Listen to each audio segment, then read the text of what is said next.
click. I've clicked the buttons. And the buttons is what connects me to the internet. May the buttons connect. I wonder if I mute... If I mute my stream here, am I completely silent on YouTube? I might have, Haley, if you're ever feeling bored, you maybe want to, at some point, she's got headphones on and she's playing piano, never mind. That joke landed. Nothing, it's all good. We got to clean up from the disaster that was us yesterday. We died, what next, you know? I stared death in the face.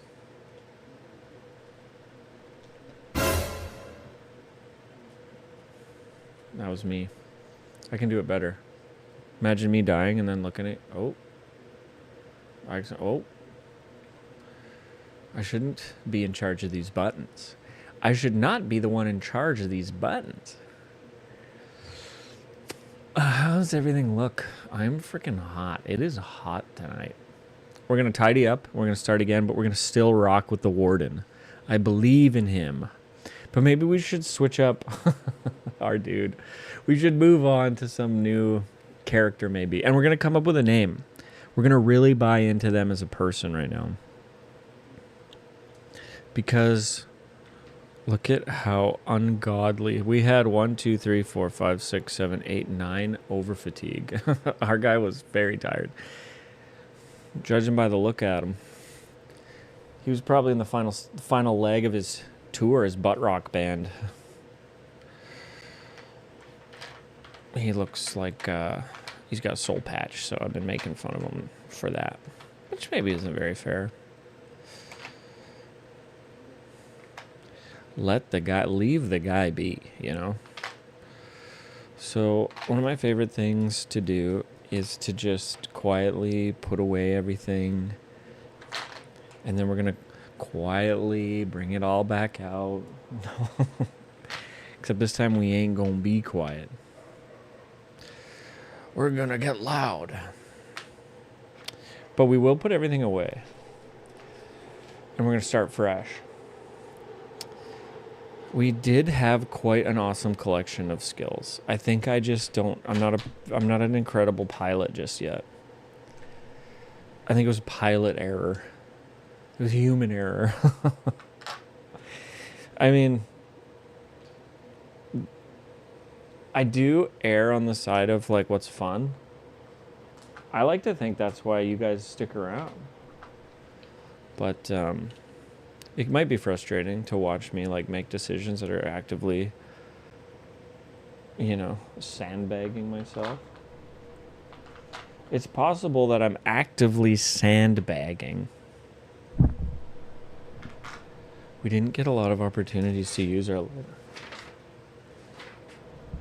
Thought that was Wilson tearing into a bag of chips or something.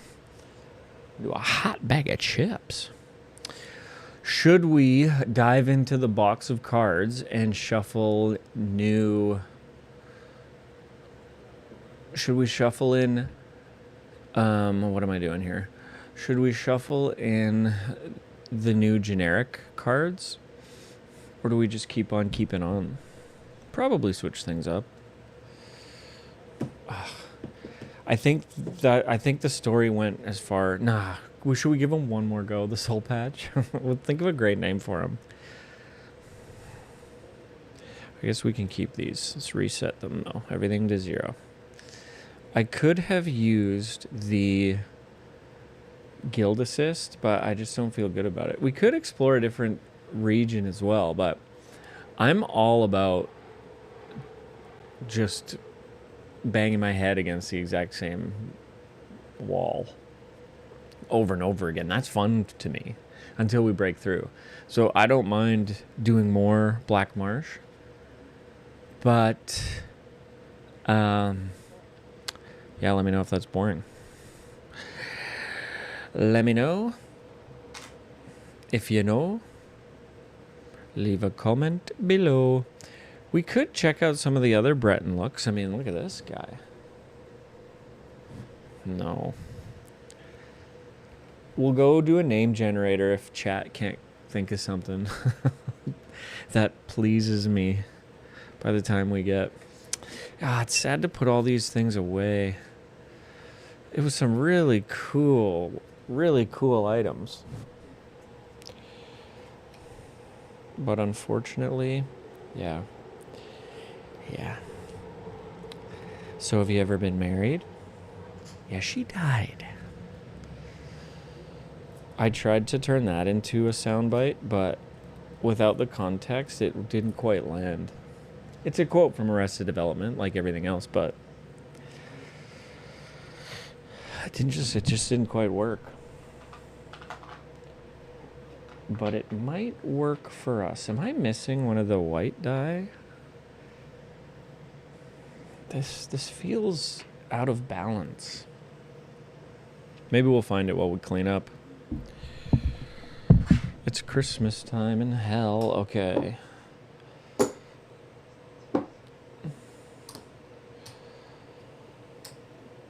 What do you think about the guild too? Like, again, I'm happy to just keep doing the same quest over and over. That's just how I'm wired, you know? I'm going to make good use of this stuff during the inevitable apocalypse. When we're holed up in our homes. I didn't get to make use. This pig, if I hadn't played so stupid, this pig would have been massive. Discovering him, I think, was going to be the key to our success. But sometimes the key is never meant to be found. Okay, is that it for... We're going to toss all this here, and then we'll shuffle it all up. Let's dig into our discard cup. We did a lot of peaceful encounters. That might be the way. When playing solo, this is the way. This is the way. We went through a lot of cards here. Oh.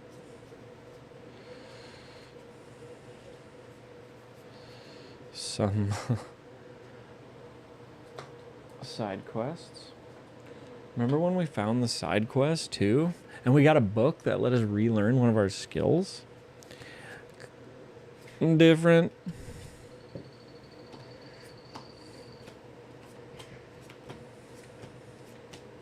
It's going to be a lot of shuffling as we reset. But just dig in. Just get cozy.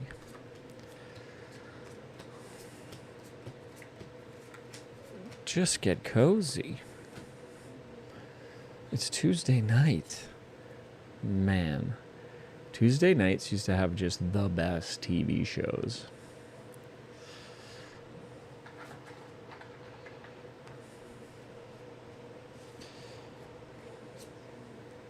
Do y'all remember that?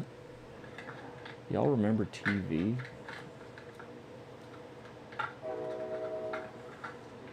I hardly recognize this world anymore, you know? Why is that so hard for me to put those cards in there?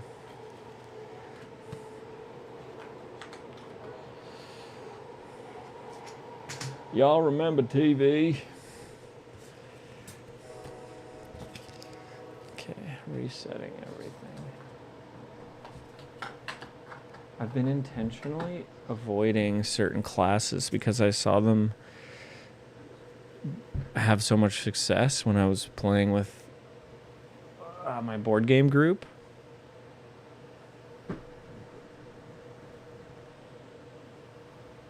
And I don't want to just recreate that.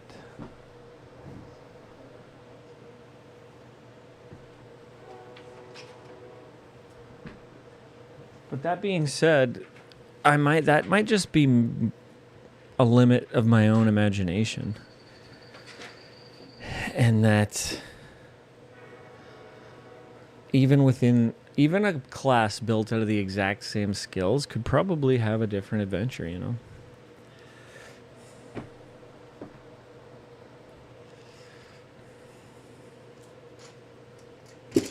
I think that was the final chapter of The Alchemist, actually.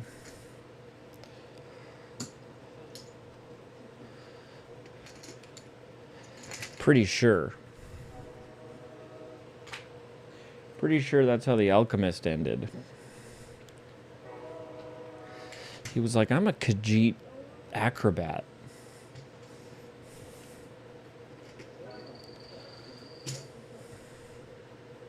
We're going to be a Breton Warden. We're going to keep trying.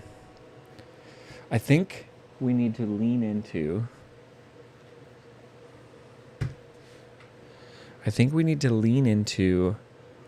our companions. We need to find ways to buff and keep the companions going. We need a class that, like, creates defenses for our allies. Now, I used to have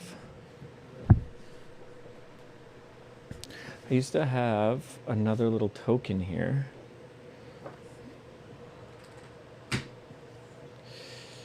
Anyone got an idea where? I might have thrown it back in here. How many little of these tokens am I meant to have, you think?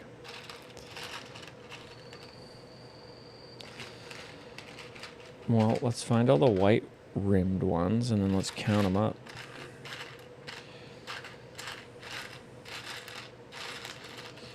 That might be it.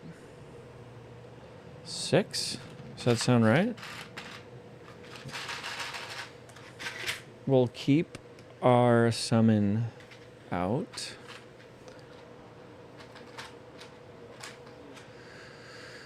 I think. Methinks. I think I might brighten things up a little bit.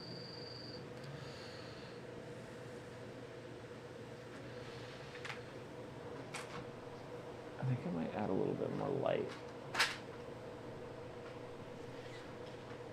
Got lots of interviews to film tomorrow. What's everybody else up to? Okay, you know what? I'm going to put on some music. I'm going to get some water. Quick bio break. Wowza. Okay. Thank you, Pope. Thank you so goddamn much. Anybody remember where I put my phone?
down the computer. Just looking at stuff. I'm worried about how noisy it all is, you know? There's just a lot of fans going, but that's okay, right? It just feels a lot. I had it really dialed in yesterday, but then something happened. Computer went down, and then when we booted it back up, shit was kind of loud. We were going to see if the box has... Is it usually on the back of the box? Is it usually the list of things? Box contents. Mini chips. That might be all it is. You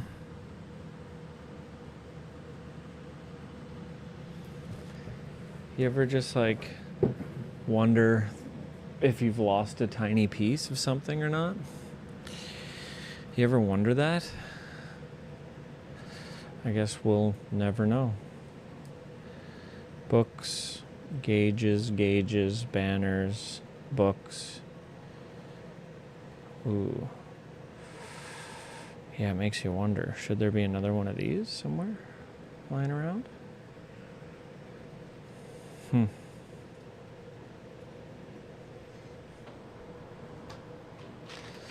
It's around here somewhere. We do need one of the book ones for the weather gauge. We are still in Black Marsh. That much is true.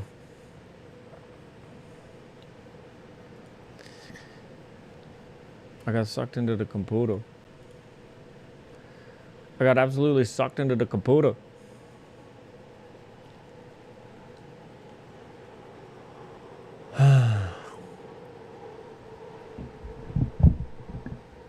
We've got our player.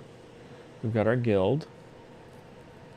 I guess we could switch the guild up a little bit. Or we can randomize it. And then if we get the same one, then we get the same one. And that's fine. That'll be totally fine.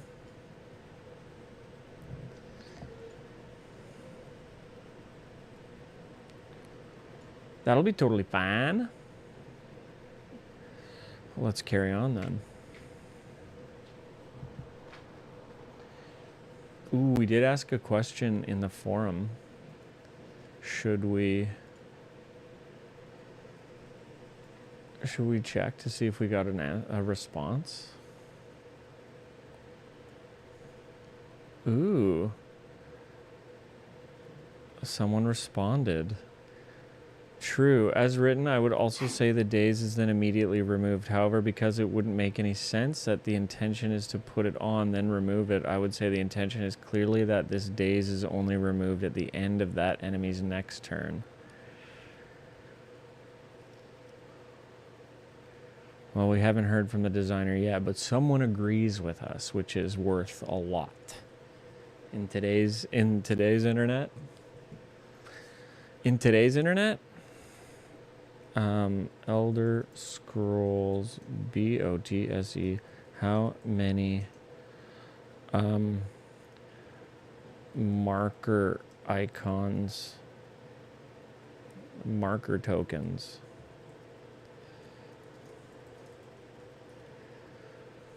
No item found. How many map marker tokens in L?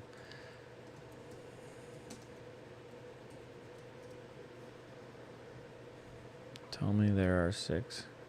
8.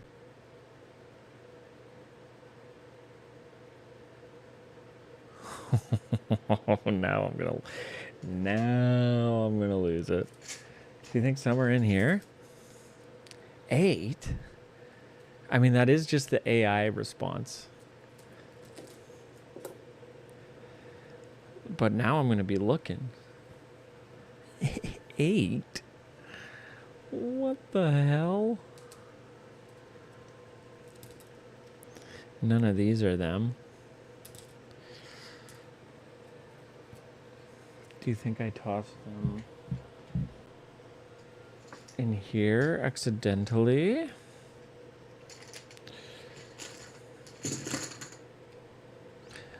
No, those are just the level 1 enemies.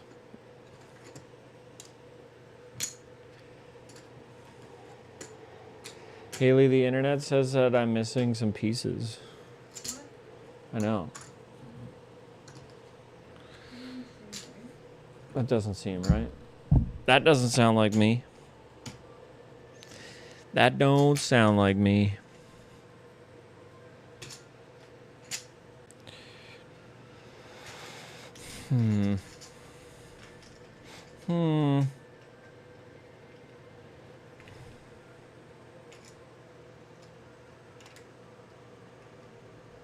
No. None in there. Okay, let's beam it back to this. We probably just miscounted. Because there are a lot of tokens in here. 1, 2, 3, 4, 5, 6.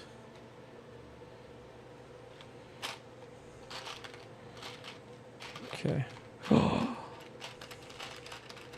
7.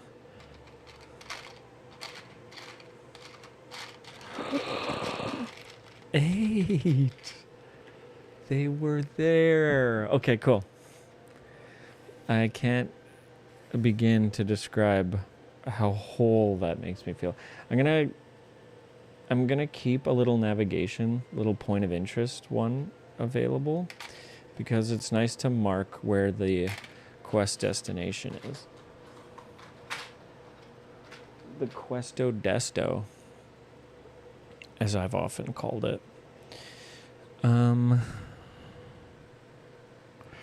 I'm trying to think, if we want to go magic, do we want to limit? I mean, 3, I don't think we're going to learn a lot of combat, but we need to have this somewhere.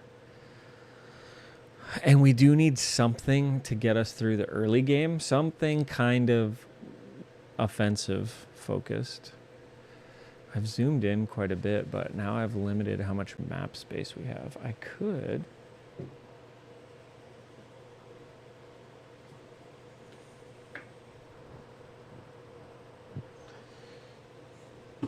I can bring this down here, which would actually be a little bit more fun. It's kind of the whole game is this, and it feels a little closer now, which I like.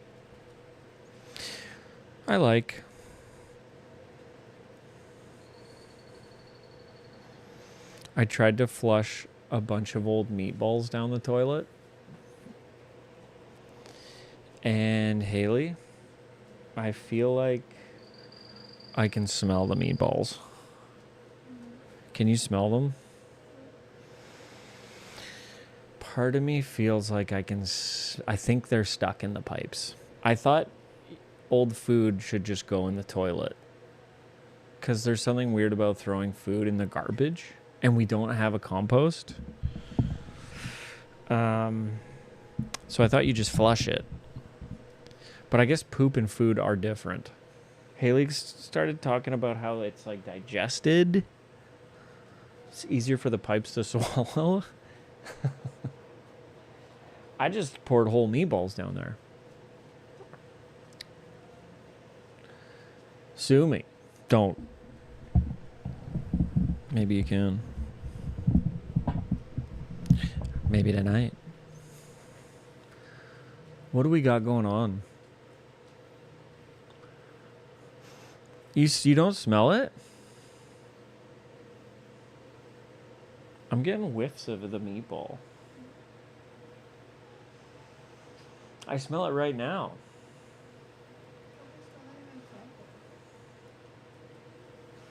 I could be smelling tacos. Or it's like a telltale heart of meatballs.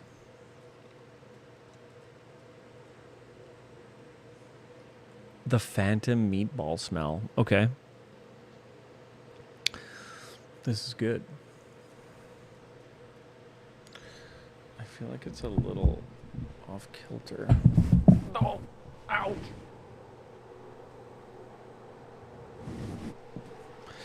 Oh! Oh! Okay, Wilson, get it figured out.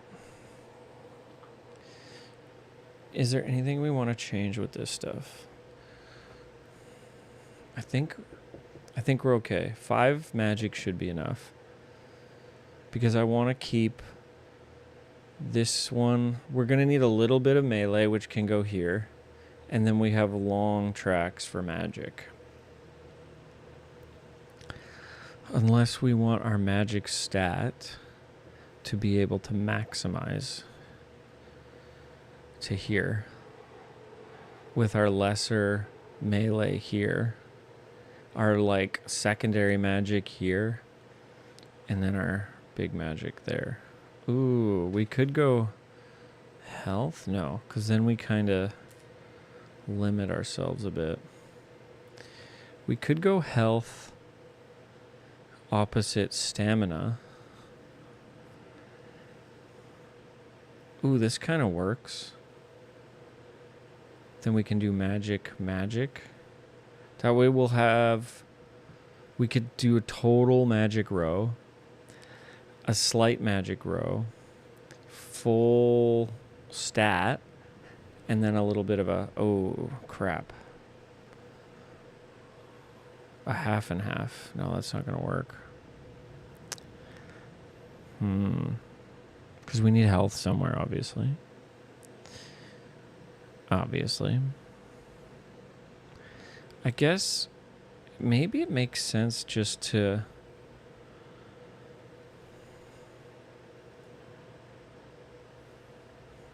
No, because we don't need this much. Full magic, some middling ability. I mean, if we stick with 5 health, we could do a big magic here. But you're going to want a little bit of health. Offsetting it with stamina could be good. But then we kind of lock ourselves out. We might have... I think the way we had it might have been the best. But why don't we switch things up? Oops. Just so that way it's different. Bretons start with 3 magic, which is kind of a lot.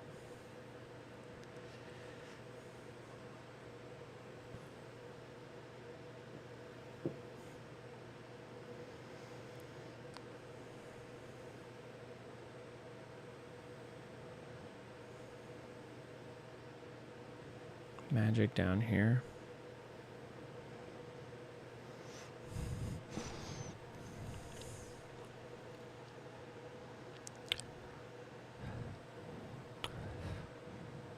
How's everyone doing? I'm like really trying. I'm smelling. I just did like a breath check against the microphone because I was like, what is that smell? What is that meatball smell? Wasn't the breath. I don't know what it is. You don't smell that? Okay.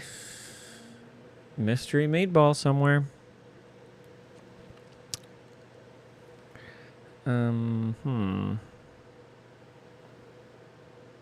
This is a waste. These are 2 things we don't plan on doing a lot of.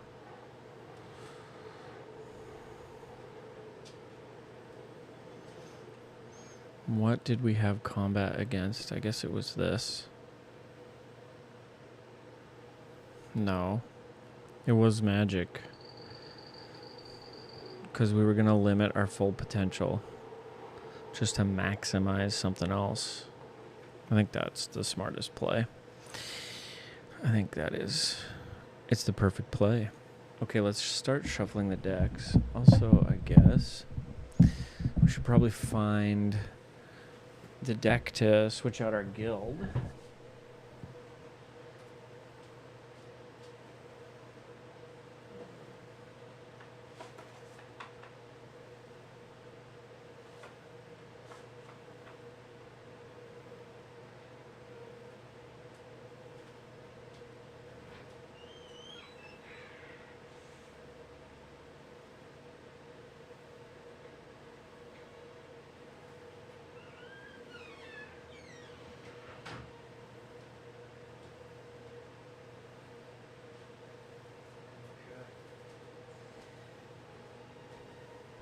What are you looking at?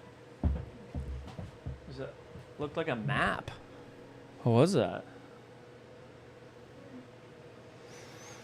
Looked kind of cool. I don't know what it was. Whatever it was looked cool. Ooh.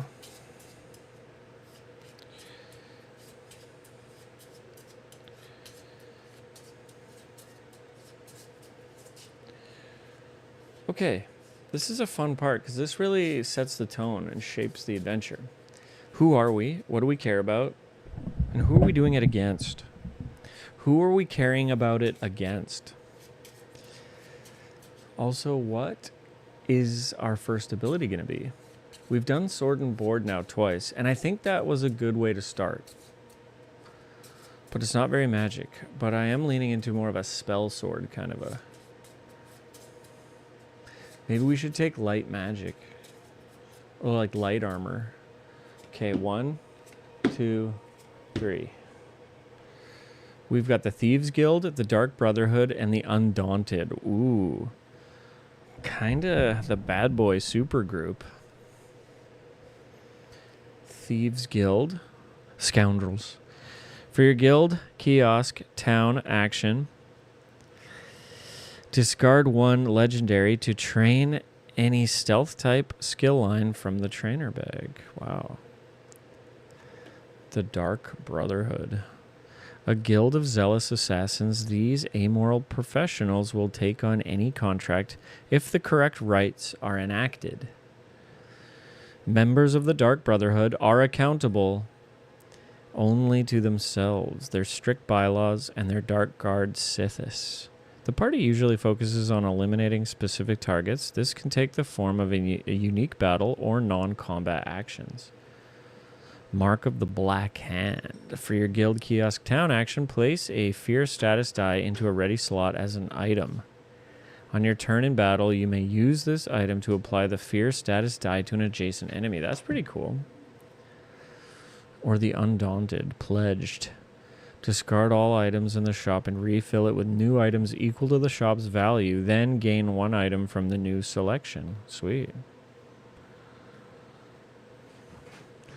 Knowing no fear of beast or blade, the Undaunted are a group of daring treasure hunters who throw themselves headlong into delves and dungeons for fame and fortune. They laugh in the face of death and danger for a chance at glory, honor, and treasure. That is exactly who we are. We are the Undaunted. I couldn't feel more good about this. Solo delves. Cooked. I think we're going to be all right, though. What do you think?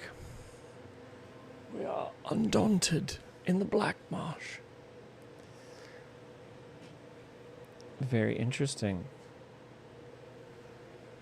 Haley, we're undaunted. Can you believe it?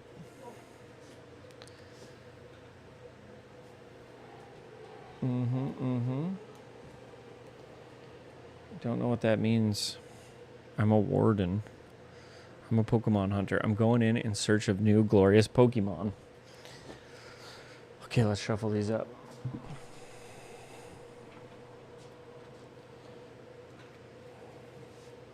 Who's ready? What are you doing? You're going to bed? But we had that huge nap.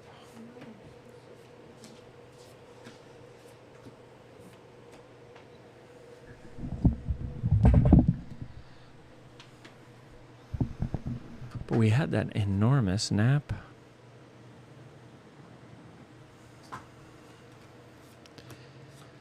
Do do do do do do do do do. Am I being too annoying out here? I definitely need my own room for this.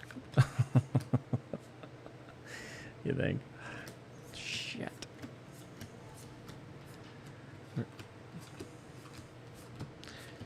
I probably don't have to start so late.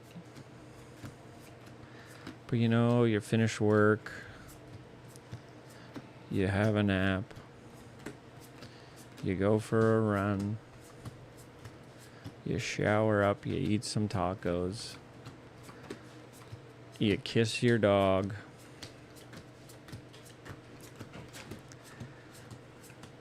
You kiss your dog and your wife goodbye and you set out on an adventure.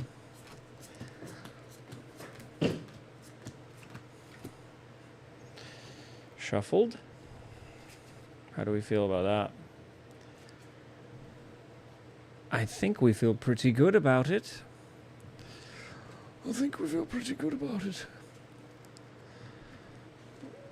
gonna be alright.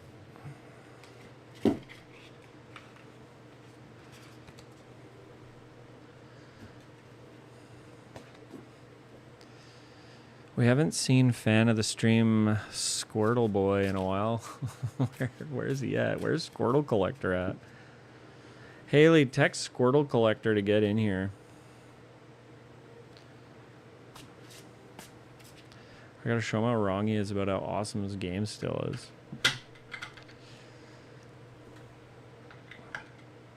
I just need 40 more minutes to shuffle these cards. Where's Squirtle Collector, Haley?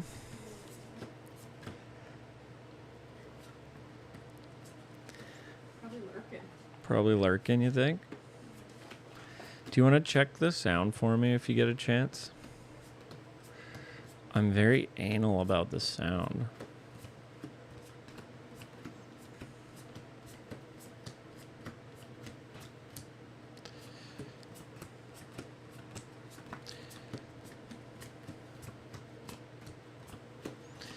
They didn't even try to match the color on the back of the cards from the expansion to this.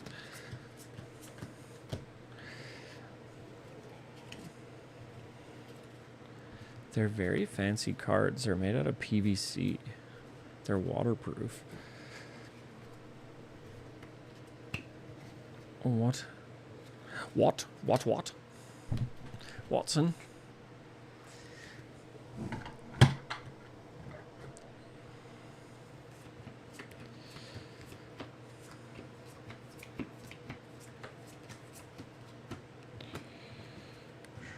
Shuffle these up.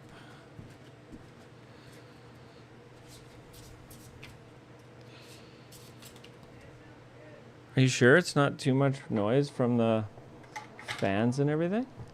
Really? How about me? Am I too loud? Am I too loud?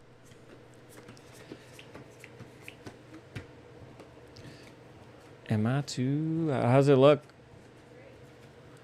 Does it seem bright enough to be watchable? It's been pretty muddy in the past, but I finally am kind of happy with it. For the first time ever. What about my stupid little graphics I've added?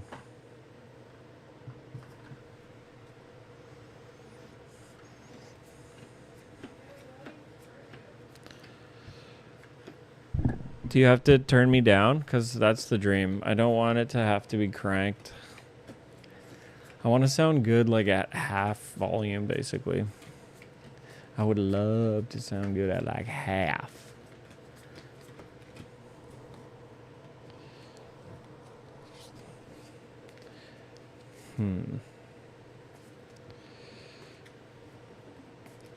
Nothing like the beginning of a new adventure, hey?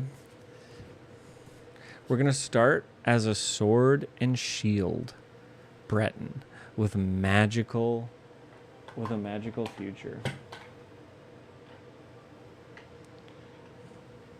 I think I already did this after last delve, but we'll...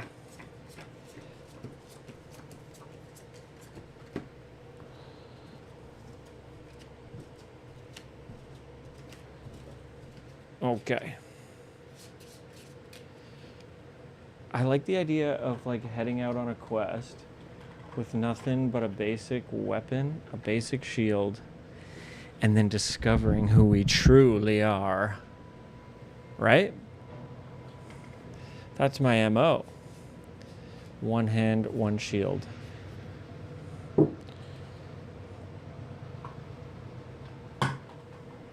I've made my decision. Haley, I need help coming up with a name for this guy. I need a name for this guy.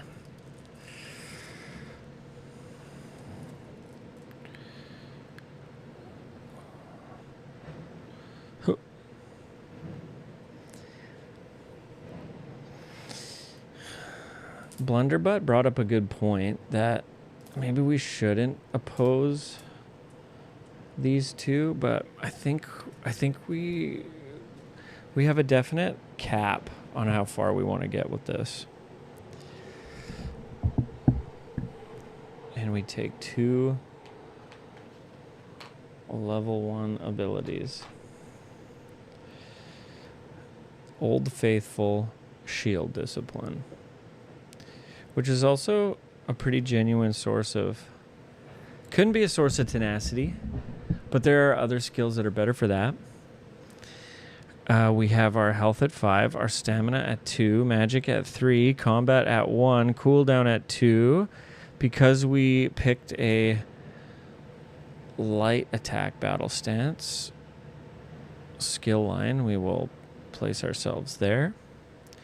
And I think we're pretty much ready to rock. Okay, we have 5 health. 2, 3, 4, 5. Okay. And I think we're ready to start the adventure. This is the best part. This is the best part. You sure it's not too dark?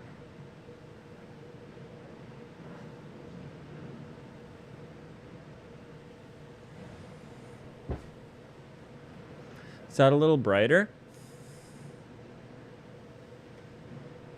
Too bright? To blave, which means to bluff. What if we go all the way to 1-4, but then crank that? That depth of field is going to be purty.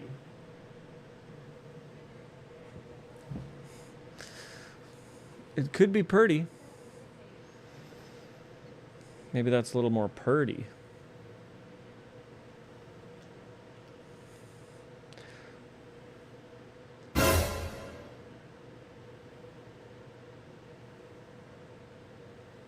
Funny. I can't see shit. I'm not wearing my glasses. I gotta go find my glasses. Wilson? I might as well get rid of this. Wilson's not joining us tonight.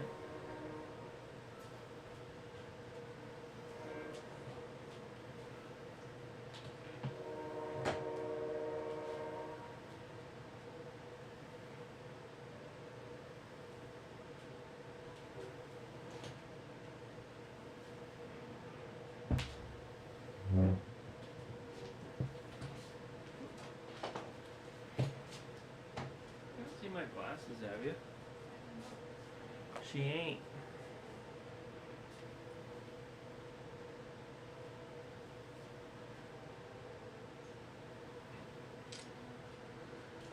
I think I remember. I was snuggling Wilson. I had to take him off.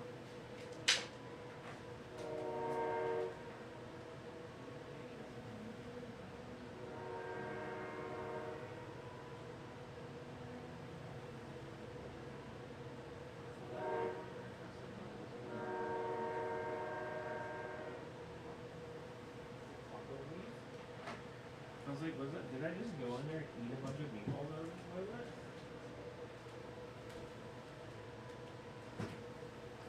True friends. One question. Who wants to sip on a Mountain Dew? You did, baby. Now I can make a splash here.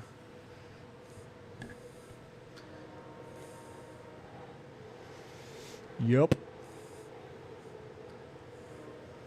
This is a frumpy t-shirt. I gotta really crank out the sex appeal, though. I need a tighter shirt.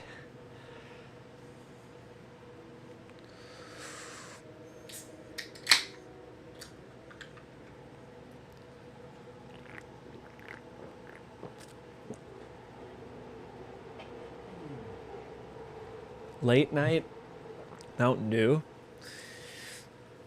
and a nap. I ain't sleeping. I ain't never heard no sleep. Welcome. Let's get this show on the road. Let's get the show on the roadie. Wrong button. Okay. I think this gives us the space we need. This is going to be our discard. We're sticking with Soul Patch. We haven't a name for him yet. Haley, quickly, name for a Soul Patch guy. Name generator, maybe?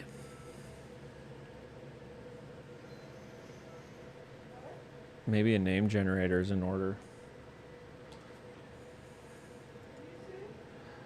I need a name generator for a guy with a Soul Patch. Harley. Soul Patch guy name generator. You want to call him Smash Mouth? Souls-like name generator. Chadwick Chad Sterling. Top Soul Patch guy names. Brody McVicker. Toby O'Shea. Zane Kincaid is a fantastic name. Why didn't I think of the name Zane Kincaid? That sounds like a real person. That's got real person name vibes to it. That's just me, Zane Kincaid. I gotta copy and paste some of these new effects.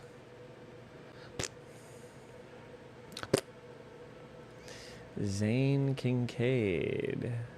Doink. Doink. Is this a little smaller? Is that the right? Is this right? Doesn't really. Who cares?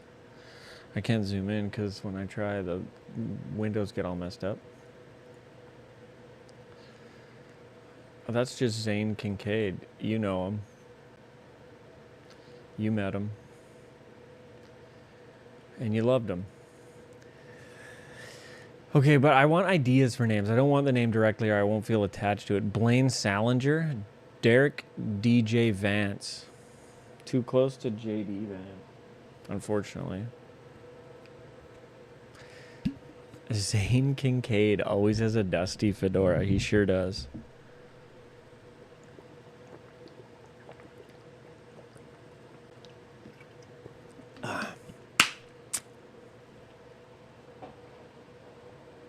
Owns an untuned vintage Vespa. Vespers Witness.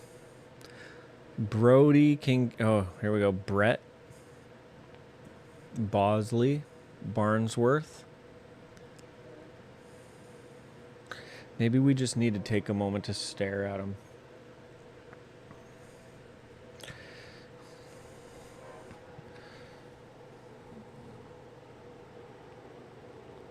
Stare at Zane Kincaid. He's kind of like Hawkeye a little bit.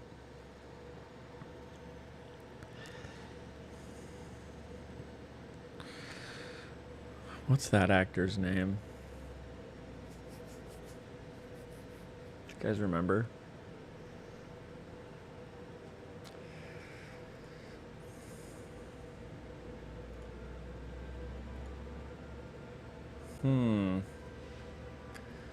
Iocane.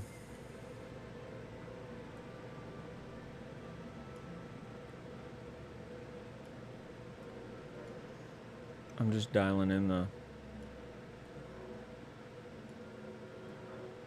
Oh.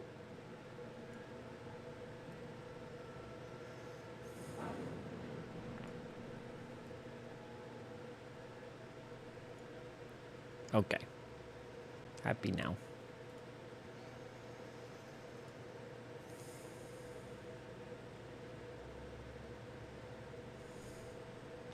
Who is the actor who plays Hawkeye? Jeremy Renner. His name's Renner. That's got to be it. I know it doesn't feel all that creative, but Renner on its own, people would go, that's actually a pretty cool name. And then you go, yeah, it's based off of Jeremy Renner. This guy is an absolute Renner for sure. He's a Breton named Renner. I'm happy with that.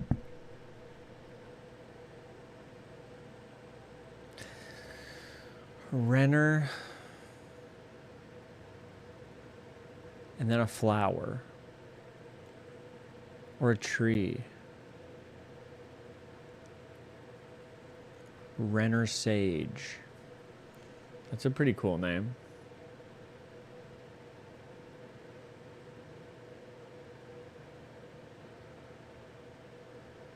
Maybe 2 first names. That's okay. We're going with Renner. Okay, sure. Renly. It's Renly. It's Renly now. We got to Renly. Renly's a real name. I can abide by Renly. Okay, let's find the Black Marsh Gazetteer and figure out what our first quest is as an Undaunted. Shall we? Right?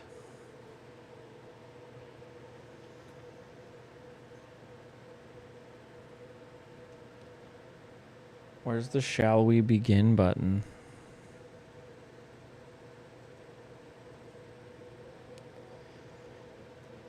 Huh. Huh.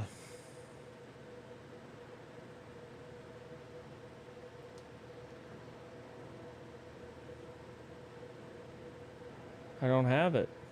Can you believe it? That's okay. Let's just move along. Enraged. Deslandra nuked us. Absolutely cooked. Okay, so we have a book on Sunny to start the adventure. And we will go to the Undaunted. Curators of Chaos, Complexity 1. Perfect. That might be exactly what we need. A level 1. Traverse the map to participate in a long delve, which can be shortened by making a stop in another city. This quest is intentionally simpler and can be used as an introduction to the game. Oh. It's like training wheels. If you like this, you're probably not very smart or cool. That's how I feel.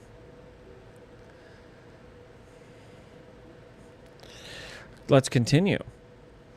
You've picked up a contract with the Cyrodiilic Collections, a historical society attempting to open a museum of Argonian artifacts in the Black Marsh. The society is searching for a relic that is particularly hard to obtain, so they have hired the services of the Undaunted to bring it back to light. Anything else you plunder in the process, of course, is yours to keep. The artifact in question is an ancient Argonian tome said to contain wisdom about how to harness a rare natural resource native to Blackmarsh. Cyrodiilic Collections has learned that the book is located in a complex cave system below the city of Stormhold. The organization is light on details, but there are a few historians scattered throughout the region who may be able to help.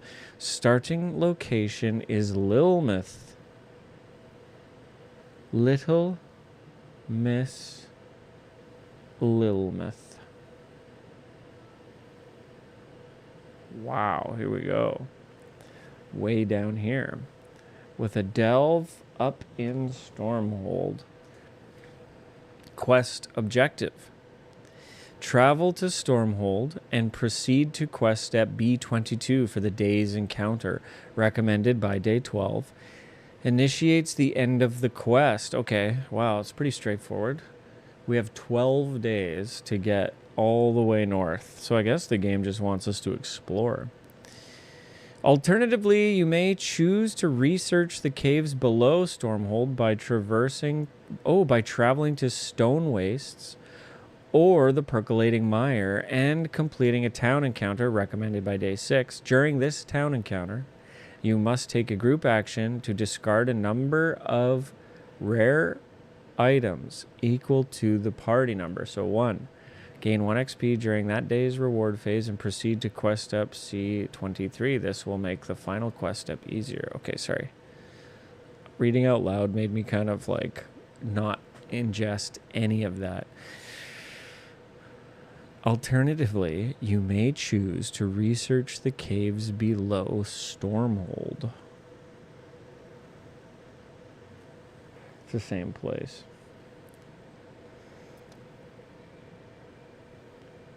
Traveling to... so we can choose to research the caves below by traveling to Stone Wastes.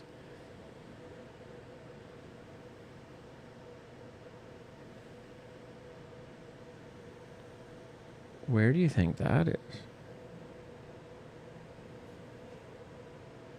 I'm Stone Waste.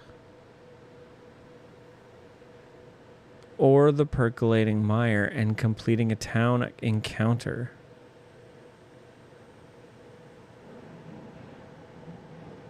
I've never been to the Percolating Mire. That sounds fun. There it is. Well, why don't we go there? There's a lot of stuff on the way. Oh, recommended by day 6. During this town encounter, you must take a group town action to discard 1 legendary item. Interesting. Alrighty then. Shall we begin? On the first day, you have to take a town encounter in your starting location. So let's look up Lilmuth. We've been starting in Lewin. So this is a bit different.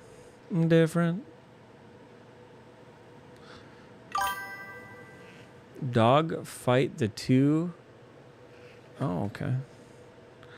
Lilmuth. Here we are. Known as the festering jewel of the Murkmire, Lilmuth is a city of opportunity and danger, a place to make one's fortune and potentially lose it to the criminals who run unchecked through its streets. Okay. Despite its unsavory elements, it is a beautiful old city that frequently charms its visitors. Cyrodiilic Collections, an organization that collects Argonian artifacts, is attempting to found a museum here. Olis Bay Tradeways. When an adventurer takes a shop town action, they may gain 2 items instead of 1. Okay. The Marshland Market. So no rare items. That'd have been too easy. We would have already had what we needed. 2. Complete the quest. We have the Breton Jack, the Glyph of Frost, an ash longbow, fish sticks, Elsewhere fondue, and a Glyph of Hardening. 6 common items for us to enjoy.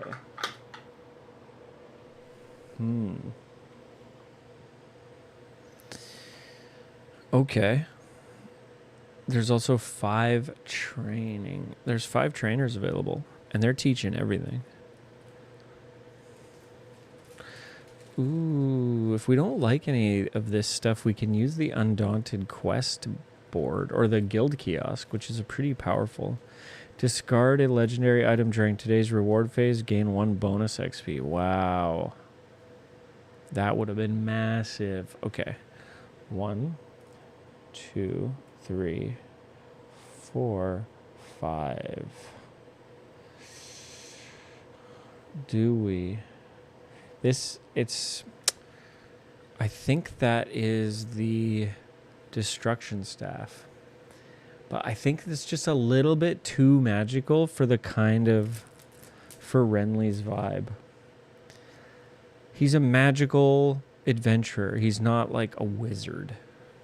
You know? By the end of it, maybe. But not yet. He probably looks at it and feels a kind of connection. So I don't see anything there I like, so I'm not going to train. I don't think I'm going to train in anything. Undaunted lets us pledge. We can refill the shop and gain an item. Okay, well, let's see what we have here. Recover a combat skill die. We aren't going to have many of those, so not that useful. Even though we are a Breton, it's not going to be that useful. The Fondue. Discard this item, then either roll 3 enemy combat dice and gain tenacity equal to the damage rolled. Or each adventurer rolls 1 enemy combat and gains tenacity equal to the damage rolled. Okay, that is potentially amazing. Could give us the tenacity we need to summon our Feral Guardian. Glyph of Frost. Enchant a tile in play. All enemies that start their turn on this tile can only move 1 hex. During their movement step, discard this enchantment at the end of the battle. Okay, Glyph of Hardening. Enchant an armor piece. When the armor would be discarded as a result of using the overtax effect, discard this instead. Wow. Ashen Longbow. If your target is 3 or more hexes away, set 1 combat skill die rolled with this engaged to 2. Whew. Frickin' a real sharpshooter. It would have gone good with our... Discard this item, then heal for 1. Oh, I wonder if I should have been a bow magic guy. Once we completely fizzle out and fail this run, we'll run Renly back, but with a bow to start. Discard this item, then heal for 1 HP. You may gain 1 light fatigue to place this item in your pack instead of discarding it. Oh, man. It's like a forever meal. All these are great, but I think I'm going to take the guild kiosk action, and I'm going to reset all these. And we're just going to draw again so we can see more items. And we get to take one of them. So it's a little bit... Oh my god. The King's Nose Warmer. A Snout Pie. Frogskin Pouch. Weakening. Wow, lots of food. And the underwear is back. Unfortunately, the underwear wasn't that useful for us because it ate into tenacity, which is something what we plan to use a lot of. So not as good. Not as good of a draw. That's okay. A 1 tenacity to interrupt while taking a Shoptown action, gain 1 additional item. Oh. Oh my. So the Necrom Beetle Cheese Poutine. Discard this item. Then heal for 5 HP. And gain the Bane status. Bane kind of sucks. Mammoth Snout. Discard this item, then heal for 4. Any HP that exceeds your health stat is gained as bonus HP. Okay. That's a nice bit of healing. The Glyph of Weakening. Enchant a level 5 or level 10 enemy in play. The enchanted enemy's combat and defense stats are both reduced by 1. Discard this enchantment when the enemy is defeated or at the end of the battle. Wow. I might take that, actually. And 1 tenacity. Another adventurer gains 1 tenacity. This ability may be used multiple times per turn. Well, that's not going to help us because we're solo. That's okay. These two are pretty cool. Crap. So because the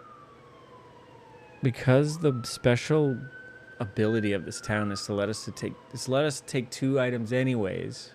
It's to let us... But I have to take 1, and those are the only 2 I really want. Gaining additional items is really neat. But again, it's a tenacity-based ability. Why don't we just take the Glyph of Weakening, and then we have 1 town action left. We could grab one of these delicious foods. Like the pie. The Snout Pie in the pouch. There's not much else I'd rather do. Can't do that. Don't want to train anything. Let's do it. Let's get 3 items right out of the gate. kind of excited about that. Now, how do glyphs work? Do you have to have them in a readied slot in order to cast them during battle, you think? Let's get this glyph and this mammoth snout pie at the ready. Keep those in our readied slot.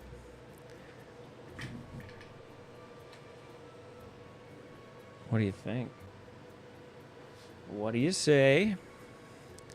Items, maybe?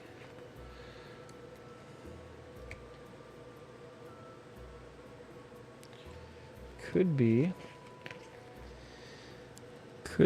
in the item types 28 and 30.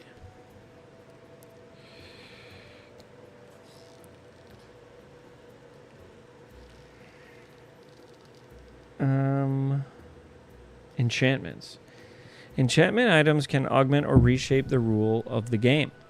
Each enchantment describes the game component it affects, such as enchant adventure or enchant a clash tile. When its ability is triggered, the ability can affect the opponent. A card is discarded. Card can no longer.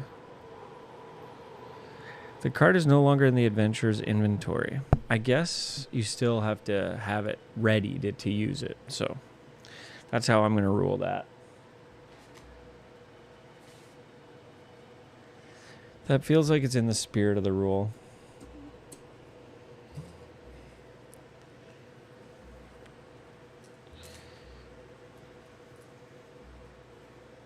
How many times can you do a guild action? Frick, that's okay. We'll only ever do it the once. Doing it more than once seems a little crazy. Seems a little freaking crazy.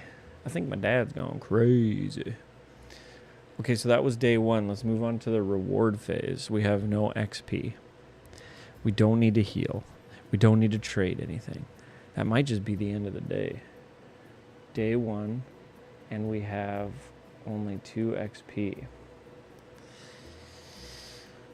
Okay. We need to find a way to get tenacity. I guess the speechcraft skill was a good way to get that. But maybe we can find an item. Okay. Okay, well, let's go to day 2. Oh, actually, sorry. Before we do that, let's check the weather. We need good weather because we have a long way to go. And the weather stays sunny. Just checking the sigil on the bottom of a peaceful overland encounter. We're good. Day 2. Let's hit the road. So we can move 3 and then take a light fatigue to travel again up to the base land movement. So I guess we could take 3 light fatigue to go 6 spaces. Wow. 1, 2, 3.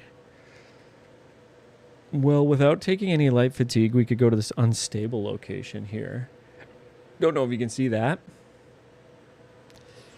Let's do that. Maybe we'll get some experience. 1, 2, 3. Unstable. What's going on in there? Sometimes he scratches his ears too deep and he makes himself yipe. What did he do?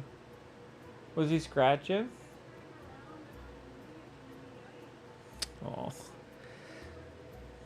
That's sad. Sometimes, like, if you wake him up by, like, moving in the bed, he'll freak out as well because he's so scared of getting squished. He's too small to be in a bed. It's not safe. I don't want to wake up one day and accidentally have, like, SIDS to the dog. Brutal. Okay. We overlanding. Oh, unstable locations mean you got to roll a die and then you find out what happens. Okay. That didn't count as a roll, even though that would have been good for us. That was peaceful. We can get a traveling caravan, which would be the worst case scenario because we really don't need help. What we need is like a fight. Okay, traveling caravan. That's a day gone by without getting any experience. Okay. Traveling caravan. Okay, the harsh weather and harsher environment make travel very difficult. As you rest your weary feet, you ponder the value of making some sort of dark bargain. Reduce the difficulty of your journey. So we can go to the Abiju Anu traveling merchant shop. Set the weather to flooding. This is brutal. Do not change the weather during today's activate province effect step. Balls. Oh, but it's an opportunity to get a legendary item, which we do need for our quest. Okay. So 3 items from the common item deck. 1, 2, 3.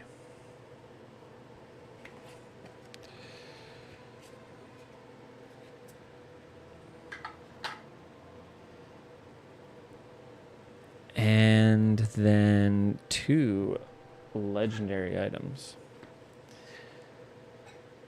2 trainers. Ooh, can you imagine?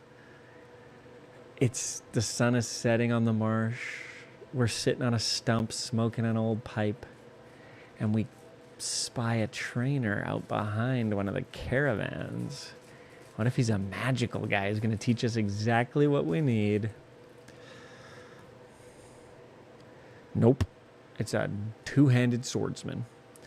And a heavy armor specialist. Okay, so these guys are brutes. Those are those are not Renly pilled options. That's okay. There's a quest board though. Maybe we should take a side quest. We don't have any tenacity that would allow us to use our frog skin pouch to take an additional item. That would have been awesome. What we need is a really cool legendary item that we're comfortable discarding for our quest.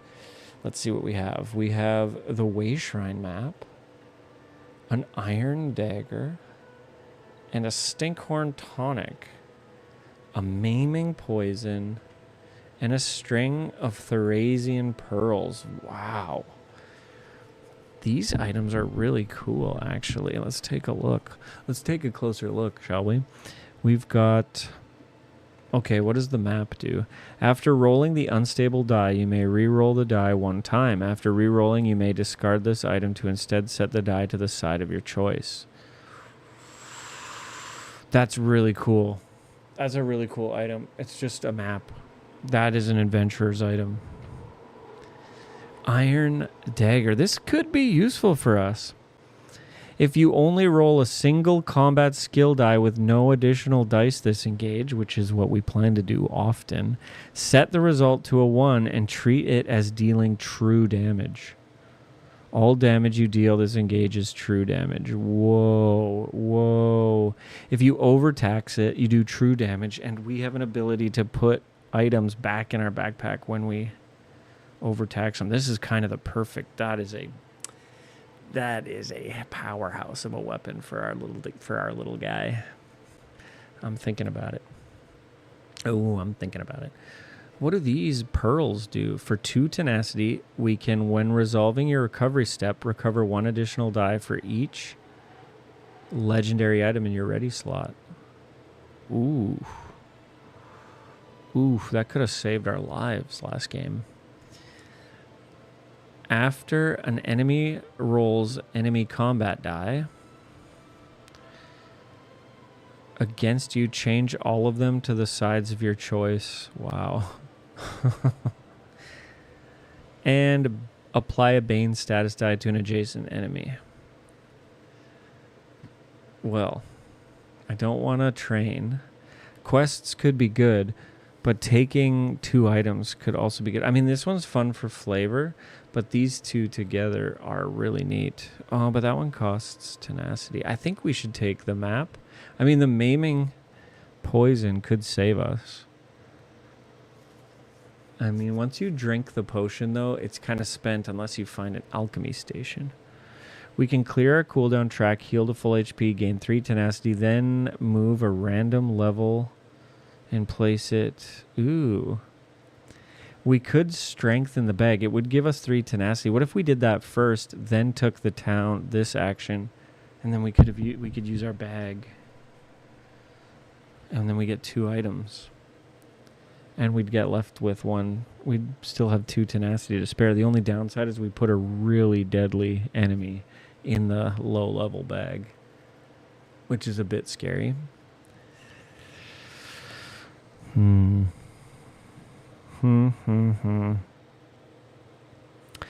tell you what.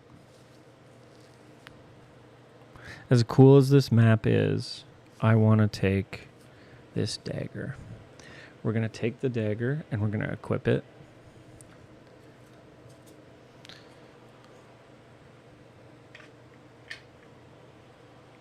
And then we're going to take a side quest.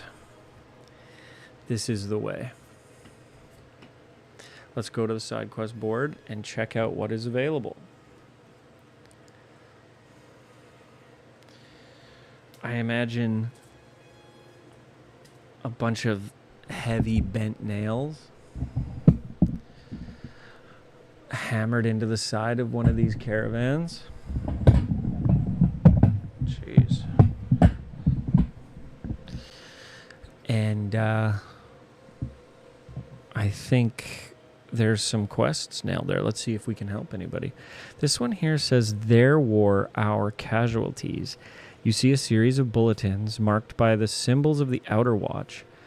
Their headers read, "Help make Tamriel a better place. You are inspired. Create a stack of HP chips equal to player number times 2. And place it on this card. Create a stack of chips equal to, so 2.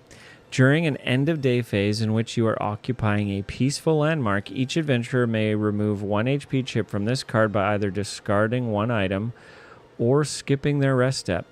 After the final chip is removed, complete this quest. Each adventurer may gain 5 tenacity, and you may draw 2 side quests.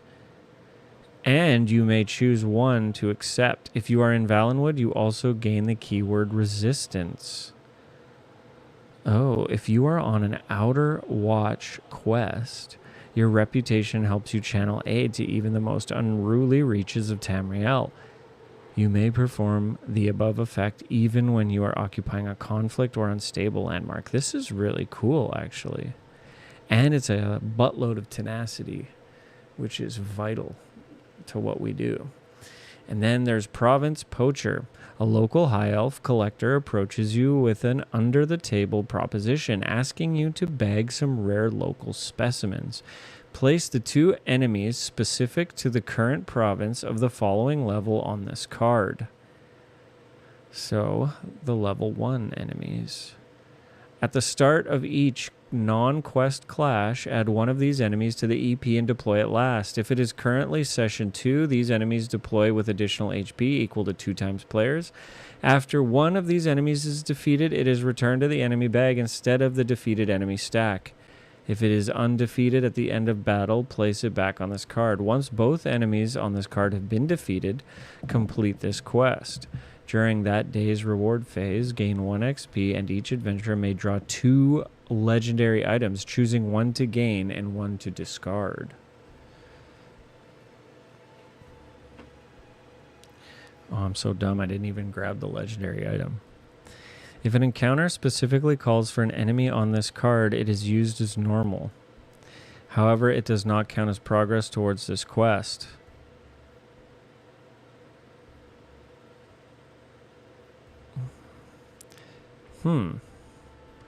Do we want to hunt? I mean, that would require us to do at least 2 clashes, which isn't the worst thing.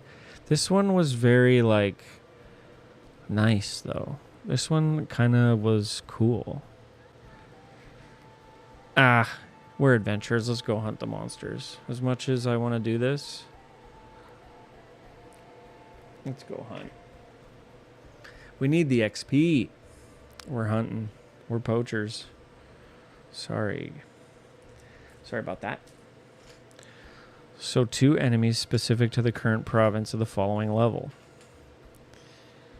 So I need to find both Black Marsh level 1 enemies, which I think are gross little things.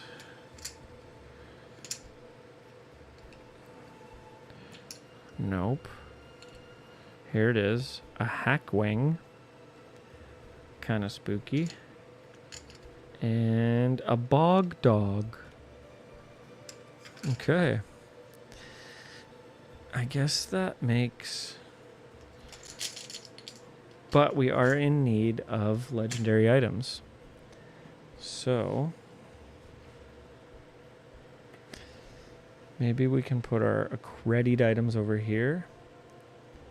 Ooh, actually the ones in our pack can go here. And the ones readied can go here. That way we have space. Okay. I'm going on exactly the kind of adventures I want to be going on. And having a blast doing it.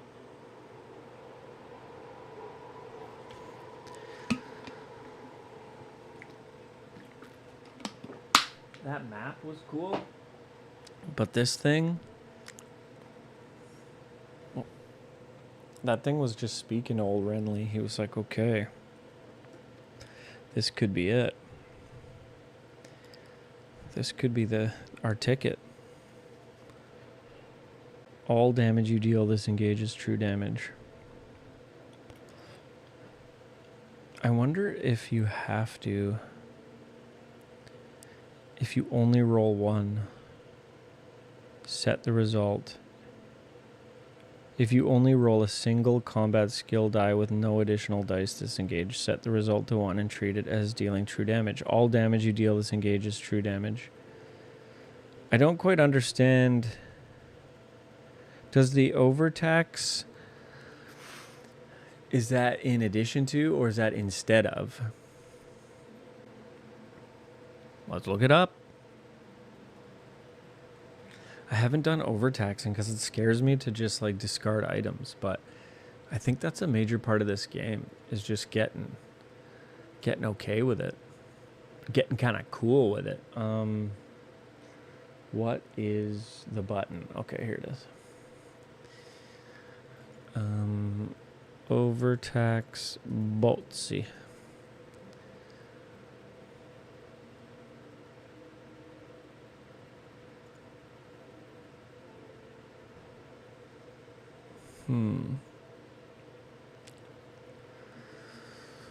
Items don't have to be tapped. I want to be in Board Game Geek. Sorry, I just do.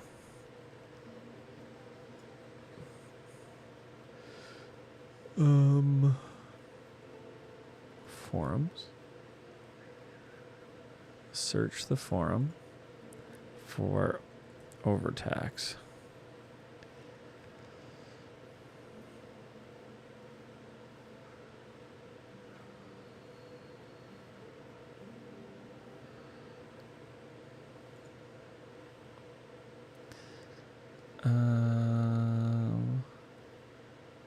Why don't I just read the rulebook?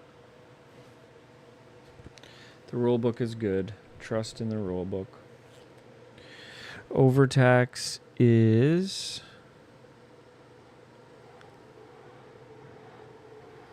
not listed. Talk a big game, hey? It was 28 and 30 was the items page, though, hey? This appears as a subheader on an item's secondary ability, typically on armor and weapons. When you trigger an item's standard ability, you may also choose to trigger its overtax, but cannot trigger the overtax ability without triggering the item's standard ability. Okay, well then what the hell would the point be? Because it's not saying with all damage you deal this turn. It's saying just this engage.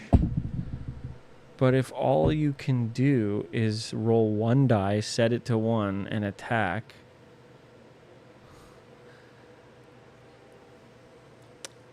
a single with no additional dice.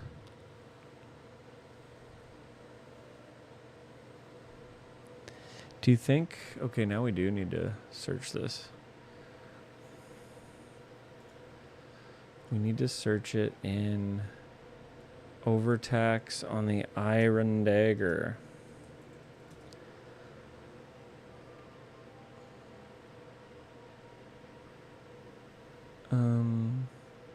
Get 1 hit of true damage. Overtax says all damage disengaged. Skill dice. If you use Iron Dagger, if it matches... Yeah, here we go.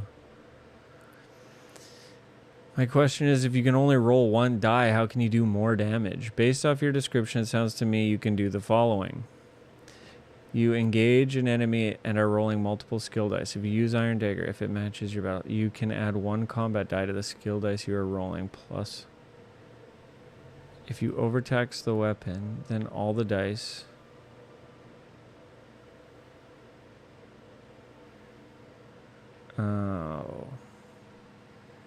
Oh, so I can use the dagger, and it says, if you only did this, set it, and then treat it as true damage. So it's like, oh, I didn't do that. So I don't get to do that, but... No, I don't think this... You engage an enemy and are rolling multiple skill dice. If you use Iron Dagger, if it matches your battle stance, you can add 1 combat die to the skill dice you are already rolling. That's not right. That guy doesn't know what the hell he's talking about. Man, lots of people are asking about this. You can... Oh my god, thank you. You trigger the ability. If you roll 1 combat die only, set it to 1 and deal true damage. It just doesn't apply to your roll since you didn't just roll 1. Thanks.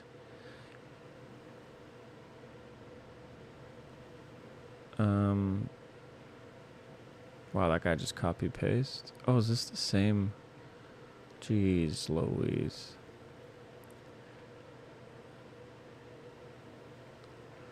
Okay, that's how you do it then. Hello.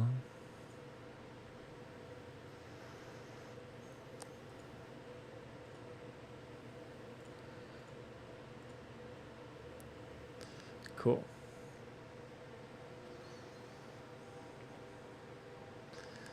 I like it. I like it a lot.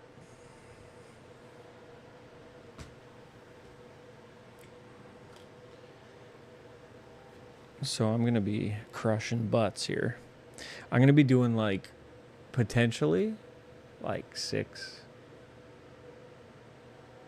true damage. Get wrecked. That's a killing blow. Okay, well, thank you, Traveling Caravan. That was actually really cool. And we have a really neat hunting quest. Okay, end of day. No, nothing. Nothing. I guess we're still going to play normal difficulty. Not totally ready for expert, as you may have seen in our previous attempts at kicking butt. Given that we didn't. Not even close. Not even close. Okay. Let's continue then. Let's go to day 3. Oh, I'm so stupid, but before we do... Oh no, the weather's flooding. We don't change it. We're going slow. So we can only move 2 spaces. We can go to a conflicted in the Echoing Hollow and work on our province poacher. Let's do it. 1, 2. Are we ready for a scary fight? I don't know. Our experience right now, the enemy pool is just 2. So 2 level 1 enemies plus a hackwing or a bog dog. At the start of each, add 1 of these enemies and deploy it last. Deploy it last. Deploy it last. Okay. Don't want to be bumping that. Let's see what... Keep a lid on it. Keep a lid. Ayleid ruins are rare finds indeed, but especially so in the bogs of the Black Marsh. And yet it seems you have stumbled upon one all the same. Pity. Potter. Potter. And yet it seems you've stumbled upon one all the same. The entrance is blocked by some rubble with a note left behind. Be warned, any who think to enter. Disturbing the forgotten ruins of Black Marsh can uncover unspeakable dangers. Looks under rocks. Okay, a simple look will not hurt. For this clash, use the 3 hex and 17 hex tiles instead of the clash tile, ignoring all icons on the tiles, instead deploying enemies and caches as indicated. Only deploy player number of enemies and only deploy player enemies. What does that mean? Player number enemies and player number +1 caches. For every 5 points remaining in the EP after deploying enemies, add 1 HP to all enemies. May exceed health stat. Caches are not discarded when a lockpick check is failed. The defense stat of all enemies is equal to the number of caches on the battle map. If the weather is flooding, you cannot retreat from this battle. It is flooding. What the fuck? Okay, scary. That's really cool and weird. Okay, so the starting map is here. And it wants us to use, instead of the clash mat, it wants to use this. Oh, cool. We just waltzed in to a small little, we're a couple rubble boys. Renly the rubble boy. Is that right? This is kind of fun. It's got kind of horns.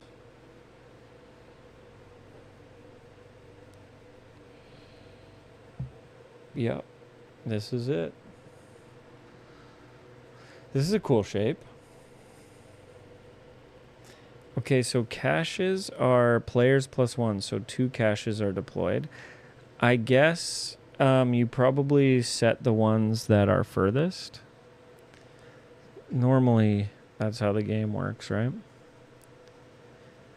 Only deploy player number enemies, so only 1 enemy. That's kind of nice.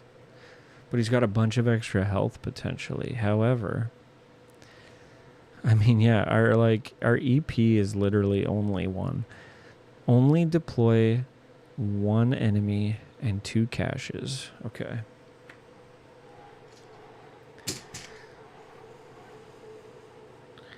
For every 5 points remaining after deploying, add 1 HP. So there's only 1 remaining. So they don't get the bonus. This is kind of easy. This is a great way to find a little bog dog down here. Okay, we are fighting a dark elf bandit. This must be Peaks Under Rocks. Oof. 5 HP with range of 2. Okay. Am I reading this right? Instead, ignore all icons on the tiles. Instead, deploying enemies and caches is indicated. Only deploy player number enemies and player number +1 caches. For every 5 points remaining, after deploying enemies, add 1 HP. Caches are not discarded when the defense stat of all enemies is equal to the number of caches on the battle map. Okay, so we cannot retreat because it is flooding. And let's not forget we have a little bog dog down here. Oh, he's got 5 HP too. 1, 2, 3, 4, 5.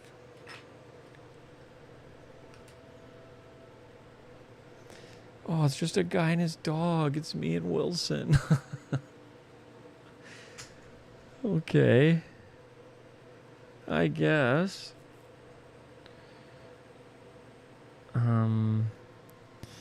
If it currently is session 2, it's not. Add it right back to the bag if it's defeated.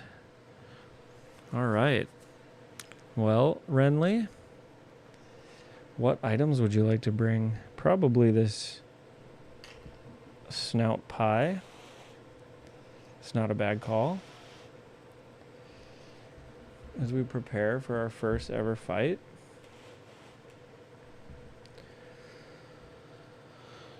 Okay. This is what we've been training for. This is it. I'm kind of nervous. This is exciting. I guess we can kind of slightly askew these stacks so you can kind of see what everyone's working with a little bit. And it's game time. It's time.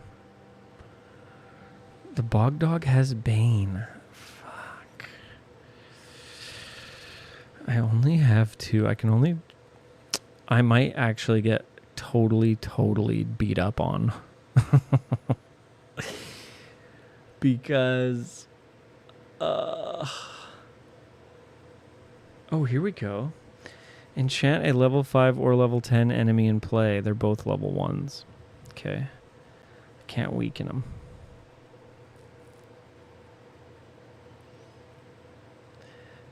We could heal for 4. Any HP that exceeds your health stat is gained as bonus HP. We could just eat that right now and get a bunch of bonus. Bonus. Oh, I don't have the skill yet that really pops this off. And everybody has 2 defense. And I don't move very quick. Oh, shit. I'm going to have to run to these caches. Big time. And I can't retreat. Oh, no. I'm not... Okay.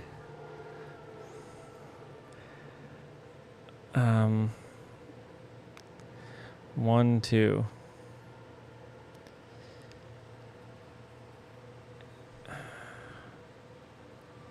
Do I just move twice?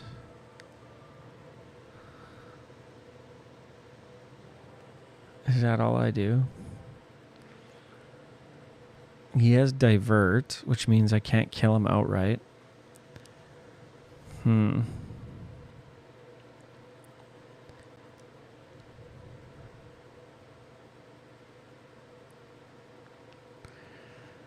Interesting. I could overtax it for 1 attack and just like absolutely hope for the best. Alternatively, God, I really could have used some of those potions. This is a tricky fight. I like always draw the things that are absolute killers for what I'm trying to do here. Maybe I will have started here, actually. And I can go 1, 2, 3, 4. Doesn't matter, 1, 2, 3, 4. It's the same. And I can just try and get to this.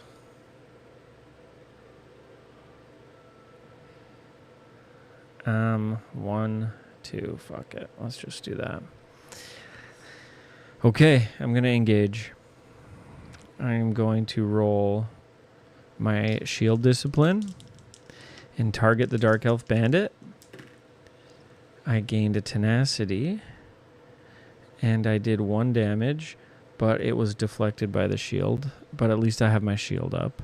The 1 tenacity, that could have been exactly what we needed. I'm going to take a light fatigue and I'm going to now engage using my iron dagger, and I'm going to roll a single combat skill die. That's cocked. That's cocked. Okay, 1. If you only roll, set the result to 1 and treat it as true damage. So I'm going to treat that as true damage. Then I'm going to spend my 1 tenacity and deploy my cliff diving buddy here. And good luck. Yeah, good luck on that. Then I am going to end my turn. And I will move there. Maybe here with the cliff diver. And I'm going to attack the bog dog with 2 attack. Wow. 2 2s. That's very good. So we're going to do 2 damage to the bog dog. Way to go, companion. I like it. I like it a lot. Okay, now the enemies go. The bandit... Actually, let's do bog dog first. The bog dog is going to attack our boy there. He's going to get baned, but maybe he can dodge the attack. He rolled a 2. Holy shit. A 2 and bane. So he doesn't survive to see his second turn, unfortunately. Damn it, what are the chances? I'm rolling 2s tonight. And then this guy will attack them both, unfortunately. Oh, he can only attack... He targets the person with the lowest health. Oh, I really don't want him to hurt my boy. But he does. He does hurt my boy. Maybe he can roll a bunch of misses. Maybe he can roll 1 and a miss, and then his dodge will... He rolled 3. 3 damage. That kills him. That kills him outright. Okay. Sorry. I conjured you into this world. And that was that. Round 2. Okay, let's get the fuck out of here. I get 1 of these back. That's good. And I'm going to go 1, 2, 3, 4 with my turn. And we're going to try and lockpick this cache.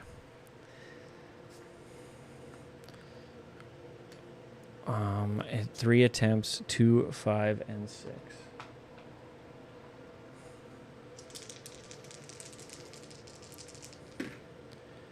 Five and 6.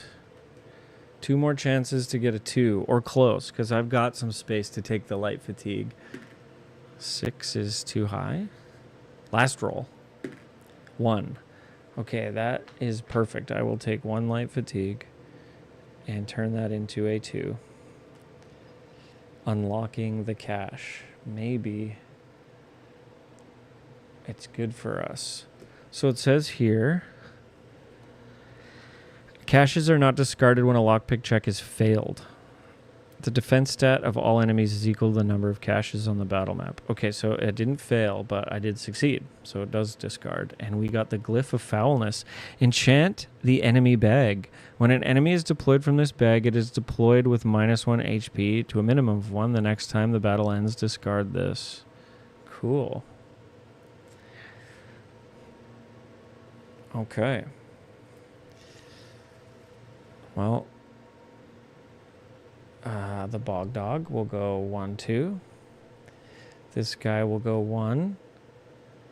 Can't reach me. 2. And he can reach me, and he's going to roll 2. He does 2 damage to me. I am going to defend 1 of them. Take only the 1. When your summons die, you get healed. I probably should have waited to summon him. We're learning. We're still kind of learning how to run this ship here. It is now round 3. They have 1 defense each, and they have pinned me in. I have... Okay. Well, now's the time to probably do some damage here. I am going to move right here. And I think I'm going to overtax the Iron Dagger on the Bog Dog.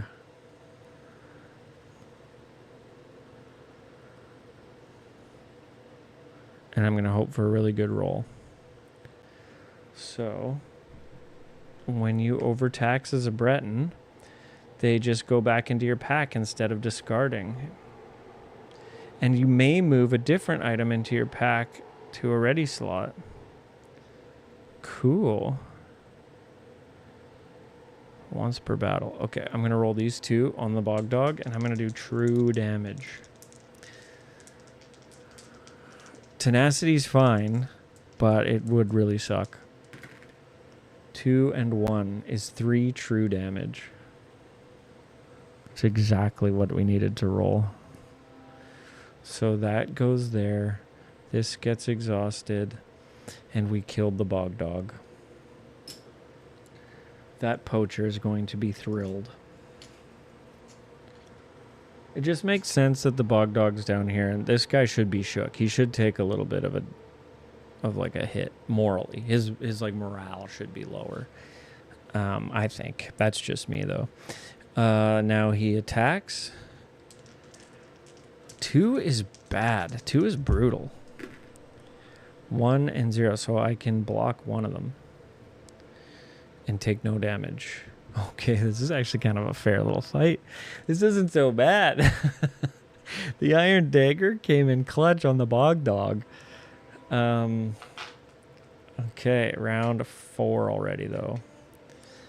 Do we want to take him on? I do not have the freaking thing anymore. We're going to start taking over fatigue, and that's going to bleed us dry. But I think things like over fatigue, like true damage, I don't think affects bonus health. So we might just wait till our health is really low to start eating the mammoth snout pie. Yeah, unfortunately, I think that's how we're going to do it. 1, 2, 3, 4. Or do we fight?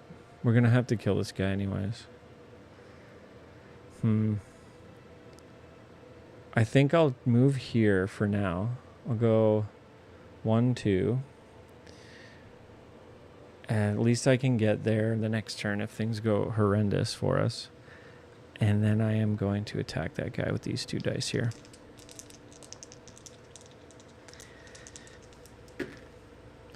One and 1. So I do 1 damage. This is going to take too long. This is going to take way too long. And then he's up. Okay.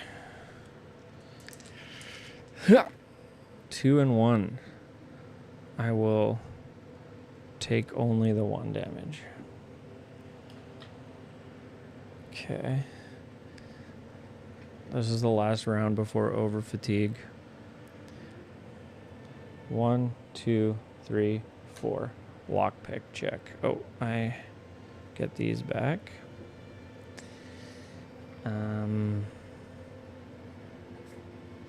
And we will try and pick this lock. 3 5s. 5. I'm going to take a light fatigue to turn that 4 to another 5. And then 2 more chances to roll a 5. 5. Holy shit. Absolutely clutch. No more defense. And heavy red tincture. Until the end of the round, you can only take a maximum of 1 damage each turn.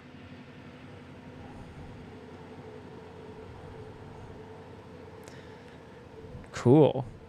I wonder if that means all kinds of damage, inclusive of true damage, because then once we get to the over fatigue rounds, maybe I'm like impervious after that first hit.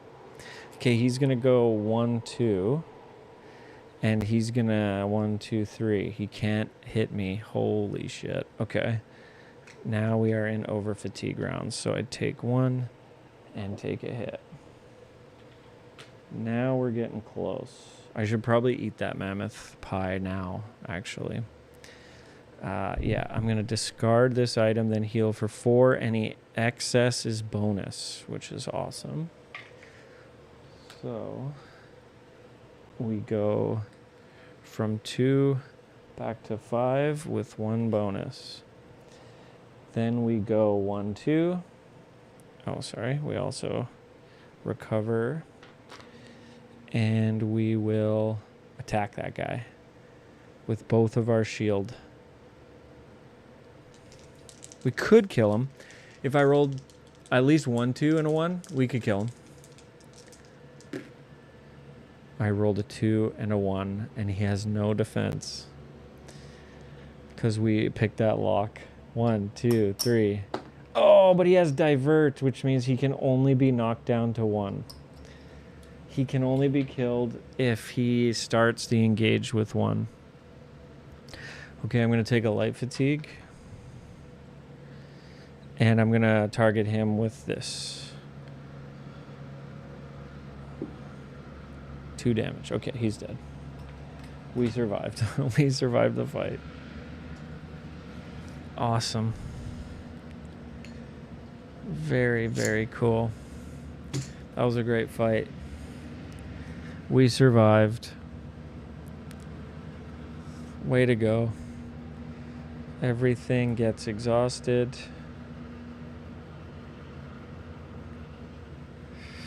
And we put everything back. That's the end of the fight.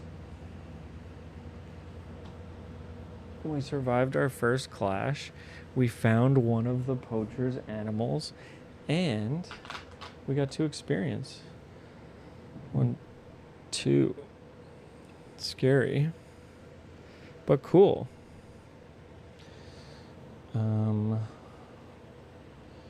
Awesome. A simple look won't hurt. And we got some cool items out of it. And that was a fun style of clash. It was a fun shape. This is a pretty good game. It's a good game, I'd say. It's a pretty good game. I'm having fun. We got a little bonus. We can re-equip our iron dagger. We ate our mammoth pie. We actually don't need to gain any health. Oh, do you lose bonus die? I think you do. You lose die that is above and beyond your normal. But do you lose bonus as well? Remove all remaining bonus HP from each adventurer's mat. Yeah, sorry. Crap, it's the very first sentence. It's literally the first sentence.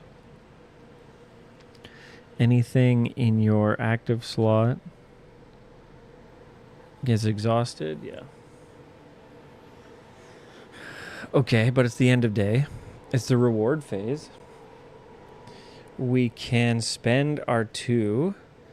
I think I need to really complete the series. We need our 3rd heroic. We do need heroic slash big time for this. Because it synergizes with the shield discipline so wholly well. But we're not really any better in terms of being a warden. We haven't quite figured out that class yet. Okay. I think that's worth it because I was missing this piece. We could take like another stamina, another magic. Magic's not that necessary yet. We're just like sitting on that. We're waiting for it to grow. We're waiting for it to like become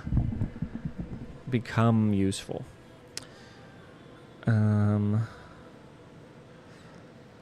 Okay, end of day. I am going to get rid of that over fatigue die. Please and thank you.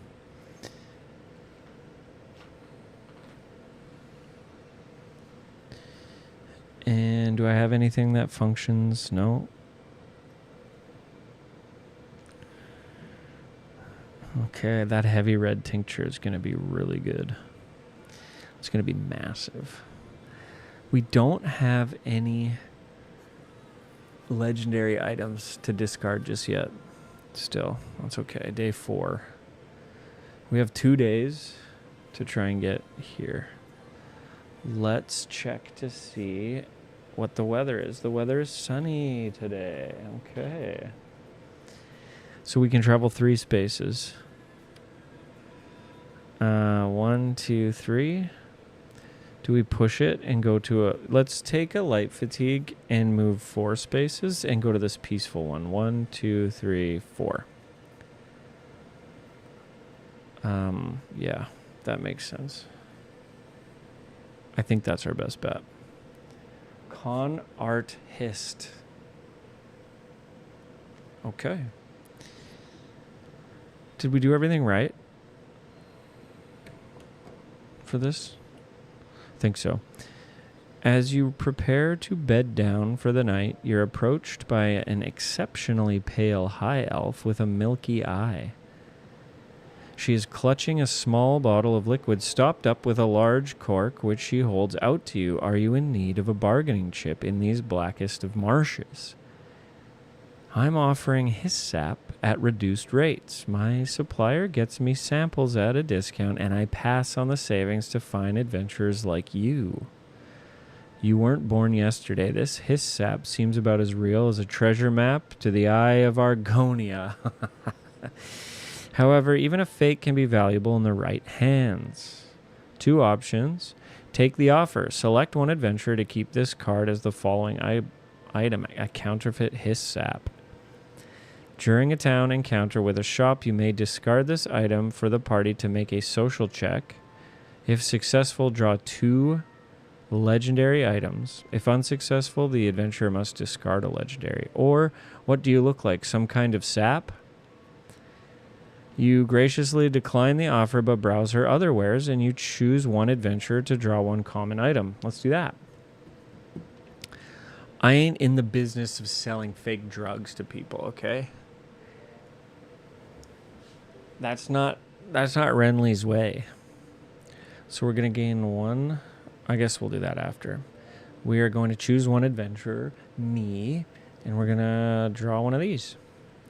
A weapon sling. When you discard a weapon as a result of using its overtax effect, discard this item instead.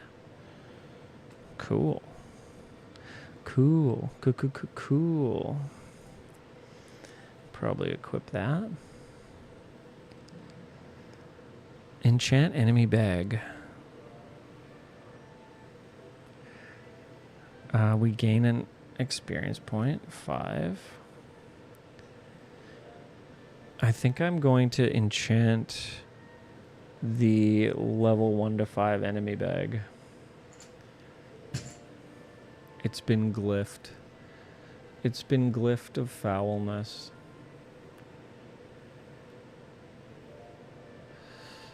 Just don't forget it. Thank you. But no thanks. And it stays sunny. Huge. We have 1 experience point. Okay. It is reward phase. What do we want to spend 1 on? Probably...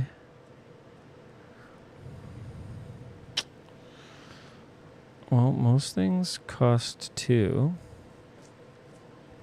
Health would cost 1, or we save it. I think we save it. We still have a few ways of gaining health, and we're going to discard... Or what should we replenish? Probably one of these. Something that we're not going to get right away. At the beginning of the next fight. Something helpful. Okay. End of day. Do we need to heal? Nope. Okay. Let's travel on. Day 5. Still no legendary items, though. Hismir? I know Hismir. It is not a good town. Oh, if it's sunny, it actually is pretty good. There's a delve there as well. There's no... We went there for an inn, and there was no inn, but there is a shop. I don't have the tenacity to use our awesome frog skin pouch. But I think we need to go to the town, because we need to get a legendary item. That is for goddamn sure. 1, 2, 3. Oh, but we do miss out on experience potentially. We could be a day behind and go there next. Oh, but it might not be sunny. The delve could give us the experience we need. Okay. Oh, but if it's sunny, then we can't actually do the delve. 6 of one, half a dozen of the other. Let's just go to Murkwater then. 1, 2, 3. Yeah. Let's go to Murkwater. Day 5. Mysterious rain. Okay. As you set out, a welcome wind is at your back, but when the sky turns gloomy, you know that it's not just a change in the breeze. In an astonishingly short span, the darkening sky erupts in a cacophony of lightning and thunder. When it comes, the rain is a hot, stinking, yellow-brown downpour that soaks you within moments. When it finally slackens, a rank mist rises from your swampy surroundings, cutting visibility to a mere yard. Simply continuing on your way will be enough challenge today. So red means if it was a unstable location, we'd have to pick it. But you do gain tenacity when you do that. I forgot about that. Okay, so follow the waterways, but step carefully for 1 experience. Each adventurer may gain up to 4 light fatigue. Each who gains fewer than 4 must discard an item if possible and is dealt true damage equal to 4 minus the fatigue gained.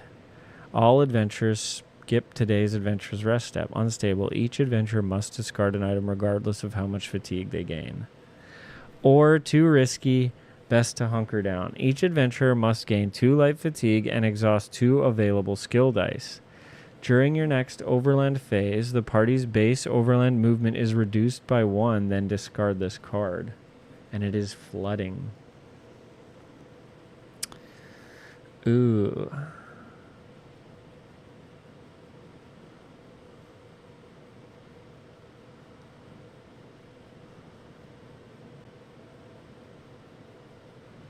Huh.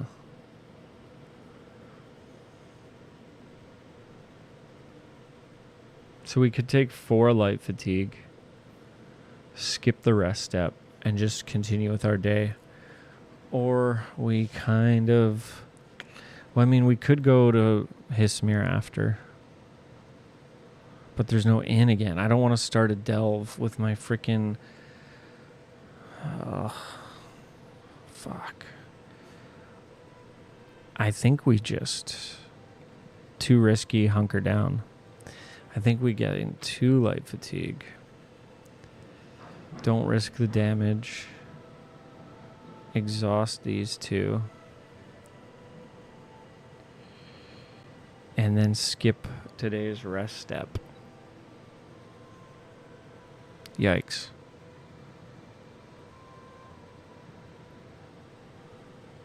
And it is now flooding. Okay. Day 6. Ooh, actually, we did gain an experience, though. Reward phase is different than rest. Do we want to spend 2 experience on anything? I kind of want to save now for 3, because, fuck. I do not love how much this is backing up. Oh, is it just reduced by 1 or reduced to 1?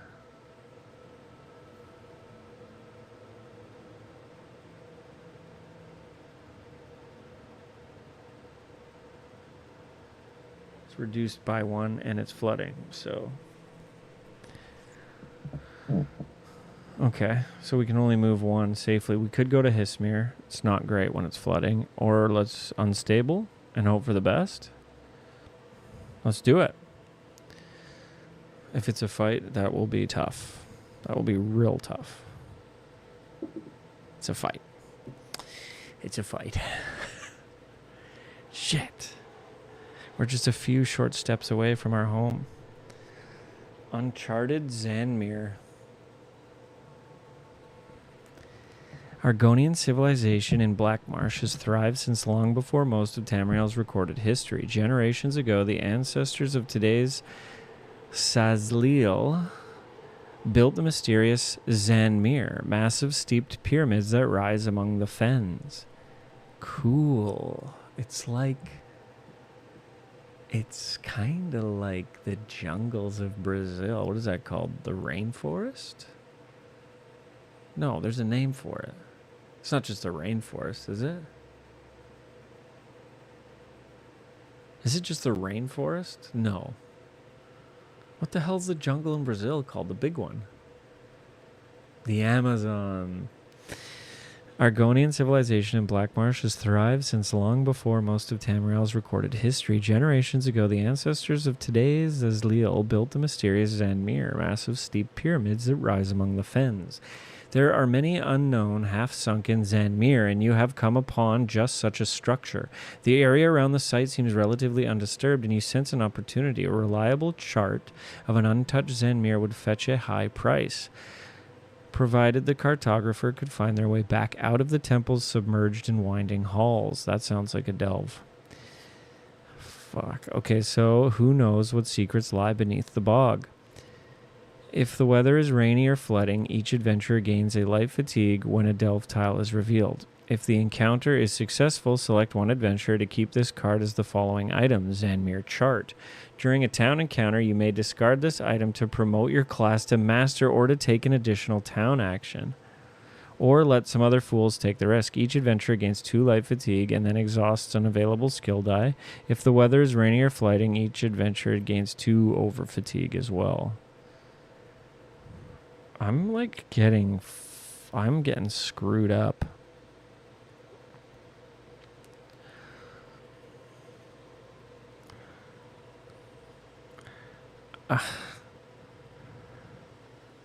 I'm not in a position to survive a delve, especially if I have to add fatigue.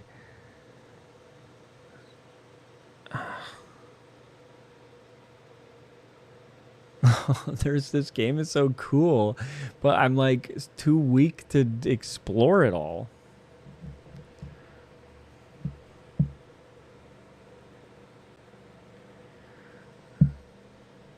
I think I just have to carry on, unfortunately. But that's the coolest thing I've ever heard. Should we just go for it? I mean, if I have to take 4 anyways, fuck yeah, let's just go for it. Why play it safe?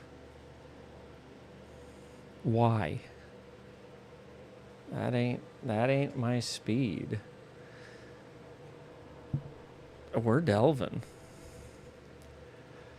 We're delving, boys. Okay. Let's do this thing. Each adventure gains a light fatigue when a delve tile is revealed. God damn. Okay.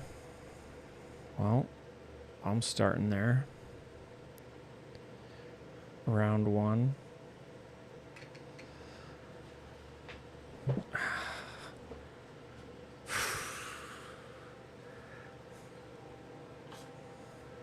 We ready? We need 3 sky shards.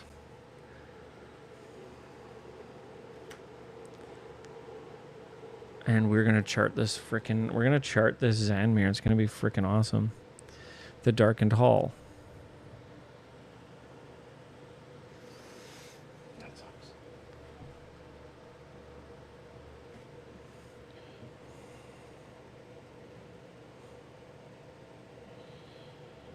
Does it have to touch both?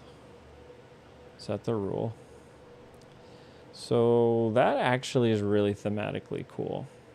That the first... It's like this dark stairwell down the pyramids beneath the freaking jungle. The Hackwing does not appear for us on this.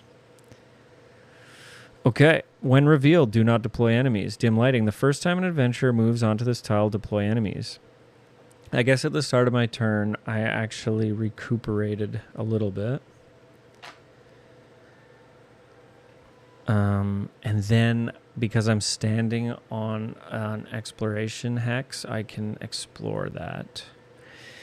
Now, if I move deploy enemies to this tile per the card's challenge scale, adventurers occupying this tile cannot target enemies outside. Adventurers not occupying cannot target enemies inside. Okay, so these hexes have been explored, but these two have not. So I think I'm not allowed to take the exploration action on the same turn that I move, and I can't move on the same turn that I take that action, but when you're standing on it, you do get to do it, and it's not considered the action. So I could move my 2 steps, go here, and explore again, but there will be an enemy that spawns. So as soon as I step, which I think I don't have a choice, right? As soon as I step here, a single level 5 enemy spawns right there. But when an enemy is deployed from this bag, it is deployed with -1 HP. The next time a battle ends, discard it. Oh, so for the whole delve, dude. Okay, that glyph is cool. Okay. Okay, it's not just awesome. Okay, who do we have? We have 1 level 5 wood elf marauder down there. Why? You might ask. His range is 1. Oh, but he rolls 3? Dodge and vine snare. Dodge is a bummer. Vine snare is crazy. After this unit engages, its targets must drain 1 available combat skill die. Well, I don't got lots of those. That's fine. But drain? Fuck. That means for the whole delve I don't have it. And it's my linchpin for my iron dagger. So I have to make sure I spend it if I engage with this guy. I have to make sure it's in the cooldown track or it'll get drained. So he does start with 1 less because he's a foul. He is befouled. I could also do the weakening on him. Chant the enemy's combat and defense stats are both reduced to 1. Discard this when the enemy is defeated or at the end of the battle.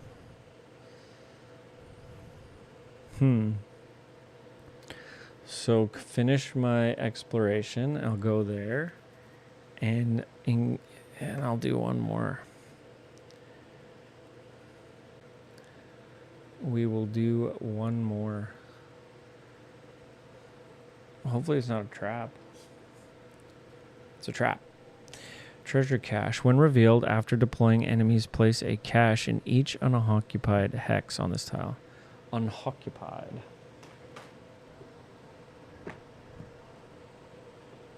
Which one do we want? Shuffling them up.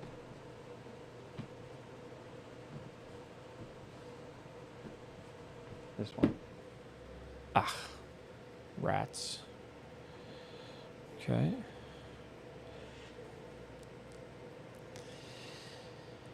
Okay. A level 5 enemy, but he is at -1.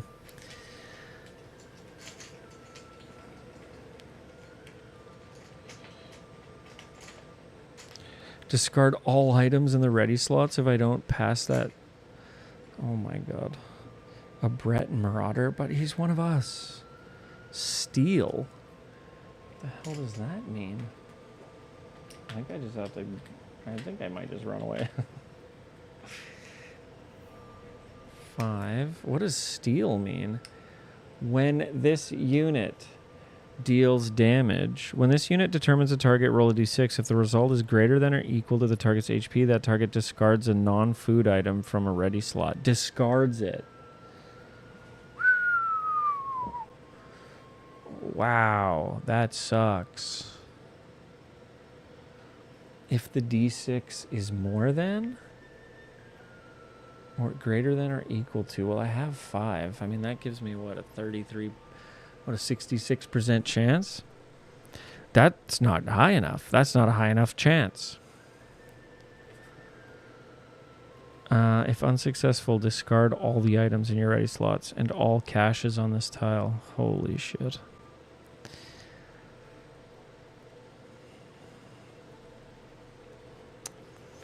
And then there are caches here. I mean, that's cool. That's like the perfect kind of dude to be there, though, right? Well, I don't want Vine Snare to drain my shit, so I am going to... Man, he rolls 3. I am going to use a Glyph of Weakening on this guy. Enchant a level 5 or level 10 enemy in play. Its defense stat... Its combat and defense stats are both reduced by 1. Okay, that's fine. So this guy... So he rolls 2, but he has no defense. I'm rolling 1 frickin' die. Okay. I'm going to use my Iron Dagger.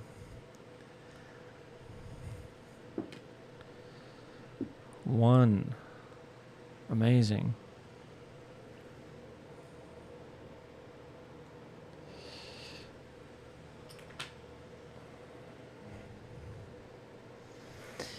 I think we're bailing. I think we're going to bail. I might drink this tincture. Until the end of the round, you can only take a maximum of 1 damage each turn. Yep. We didn't get any sky shards either. Ooh, do you gain the party XP when you don't succeed? Or how does that work? I don't know. Until the end, you can only take a maximum of 1 damage each turn. Okay, sweet. Okay, so the Wood Elf is gonna roll 2 against me.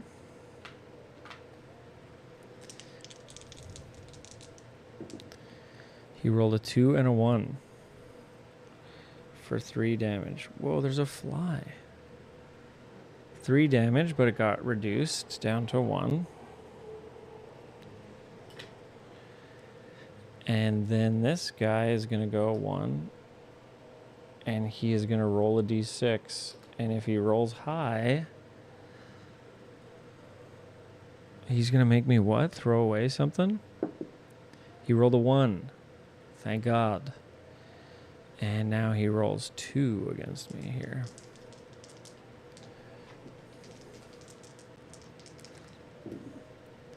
One and 1 for 1. And I retreat. Absolutely, I retreat. I walked in that dark hallway and I did not want the smoke. But ultimately, we kind of ended up arguably better than if we just took all that over fatigue. Oh, every time one of these was revealed, I was supposed to add 1. So I think this and this before I did that. Yep. Gain a light fatigue when a tile is revealed. Yeah, we're out of here though. We are retreating. What happens? Do you get the uncover? The party must fully explore. If the party retreats before fully exploring, the encounter has failed.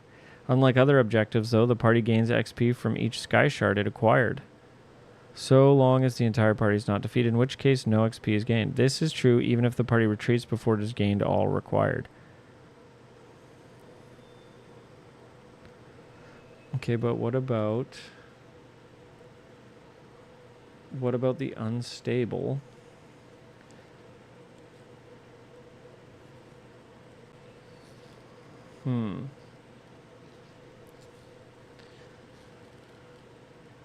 Encounters resolved. Quest and overland encounters must be successfully completed to earn their XP. If an encounter allows the party to choose...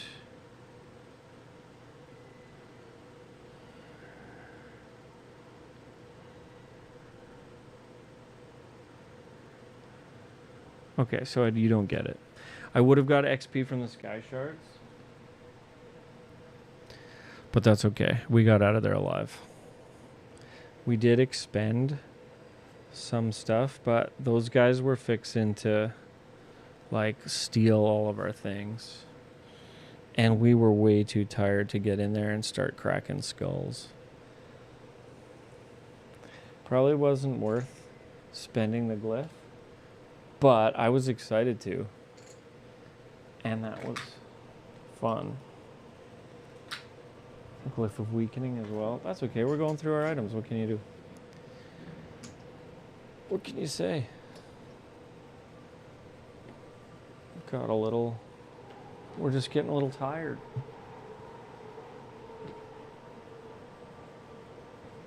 Okay. True friends. One question. Now in the game.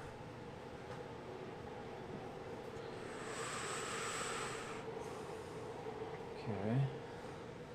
These need to get shuffled.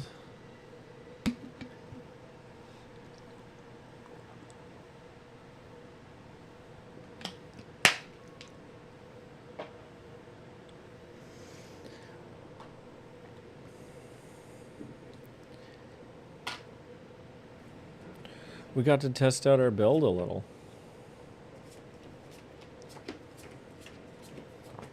I'm glad we peeked in. We said we did it. We can say we went in. There's some honor in that.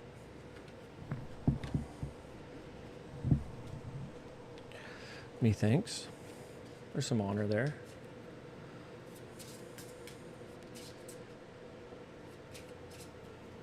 Okay. Good stuff. Good stuff.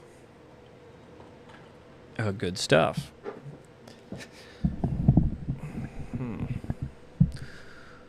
Okay, good stuff. Scary, actually. Do we want to spend 2? I don't want to spend 2. We don't have to skip. It is rainy, at least.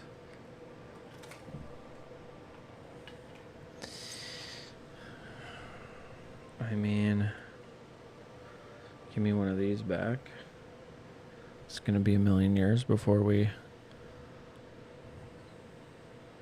chew through all this.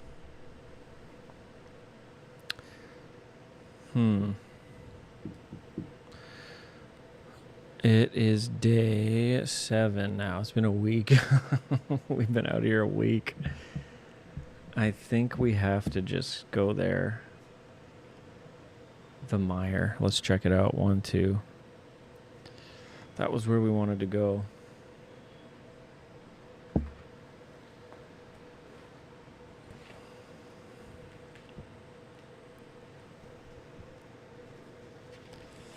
The percolating mire. Oh my god, there's literally nothing here. For a small village, percolating mire has been through a lot lately. The town has recently survived a corrupting influence on its history that endangered some of its Argonian population. Percolating mire was also subject to a raid of Aldmeri Dominion forces, and its residents are now somewhat wary of outsiders lost to the mire. At the start of this encounter, the party may freely gain the Mercs and Scales side quest if available. Let's check it out. Mercs and Scales. Robbers, Baron, Mercs and Scales. An Argonian crime lord has been terrorizing the region. I don't like to hear that. That's not good. Just a crime lord. Just your run-of-the-mill crime lord. A hefty bounty has been placed on his head, and you have a lead on his whereabouts. Travel to the easternmost conflict landmark and initiate the following clash. The easternmost. That's this one. Oh, easternmost conflict. I guess that would be this one. Add level 5 Argonian Marauder to the EP and deploy it first with plus 5 HP. After the Argonian Marauder is defeated, you may change the battle objective to Conquer. If this encounter has failed, discard this quest. If you change the objective to Conquer and the Conquer objective has failed, this encounter has failed even if the Argonian Marauder is defeated. If this encounter is successful, complete this quest and gain 2 XP. If it is successful and you changed it to Conquer, each adventurer also gets a legendary item. That's cool. I'm going to hold on to that. Okay, there are trainers here. And there is a quest board. Move 1 token up to 3 hexes in any direction. Alchemy station. Okay, well, one of the things I'm going to do is refresh that potion. I'll tell you that much right now. Everything else is a bit of a bust. 1, 2, 3. Ooh, restoration. That could go hard right now. If we want to be friendly, I think that's the one we want. I mean, both of these are good. Both of these are good for us. We've, like, he's been trialed so hard on this journey north that I feel like the magic is awakening. Is that a word? Awaken. Okay, these are our options. Which one of these ones fits us best? Maybe we summoned that first thing as like an accident. He's like, what the hell? Do I have these powers? What are these powers? So maybe he's a Daedric summoner. True damage to an adjacent enemy. Deal true damage. And a class ability that costs 2 or less. That's really good, actually. Bound armaments. You can redo. Oh, this is pretty good. Movement of your companions.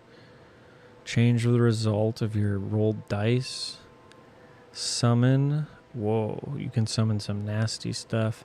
Select a level 1 to 5 enemy from the defeated stack. Deploy it with full HP to an unoccupied adjacent hex. This unit is now a companion controlled by you. Just full on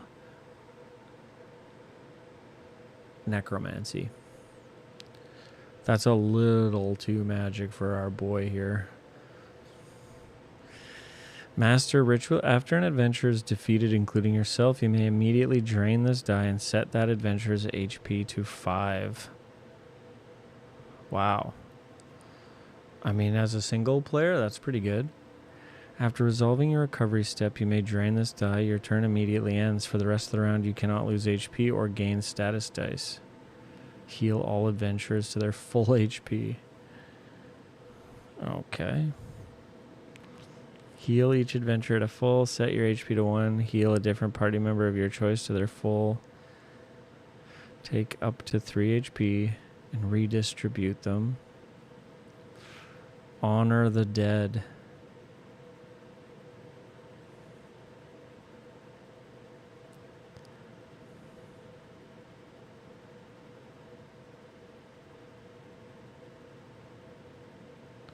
Man, that's cool. But it doesn't... I guess it heals your... I'm going to take Daedric summoning. That's what we're going to be. That trip... It's almost like the storyline to the Enchantress from the first Suicide Squad movie. You know what I'm talking about. She's in that, like, ruin... Yep. This is cool and spooky. This is fitting. We had a cool, spooky time down there.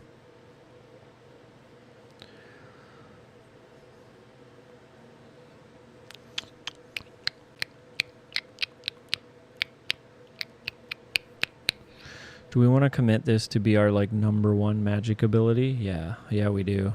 Absolutely we do. Fuck yeah. And we have 2 experience for exactly this situation. We could learn them both, actually. Heal and...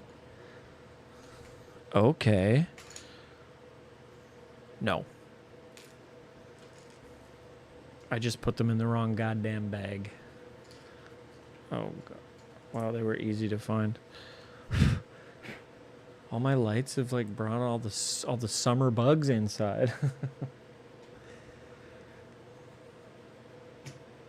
Crap. And I don't have anything rare to hand in. I just about put it in the other wrong bag.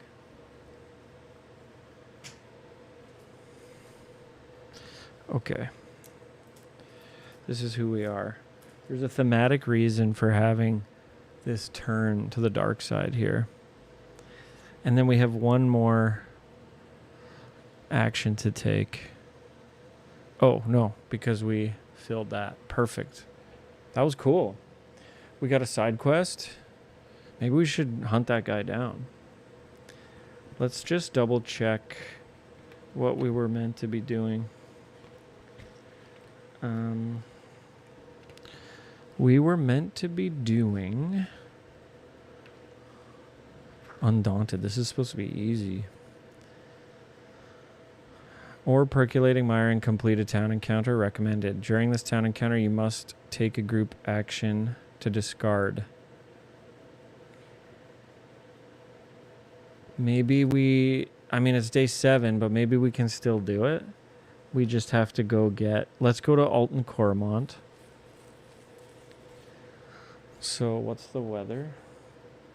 The weather is flooding. So we can only move 2 spaces, but that's fine. We get our reward step. I'm going to take 2 Daedric summoning. So I'm going to take a level 1, which is the curse. And then do we take a level 2 expert summoner? The combat stat and movement of companions you control are increased by X. That's pretty huge. Or do we want to bound armaments? At the end of any unit's turn, you may choose an adventurer in that stance to perform an engage. Rolling 3.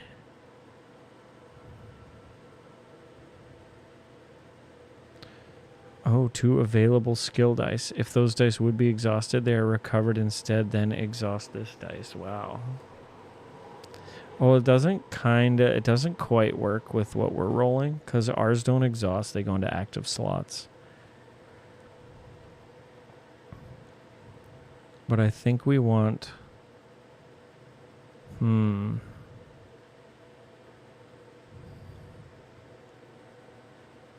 Movement is increased. But not... Oh, the combat stat and movement. Yeah, okay. Okay. Our companions are about to get a lot more juicy. Maybe instead of the Daedric Curse, we will take the bound armaments then. It's a level... Yeah, I think that's what we'll do. It's more spell swordy, which is the direction I kind of want to go with this guy. I love it. I absolutely love it. Let's re-up on our...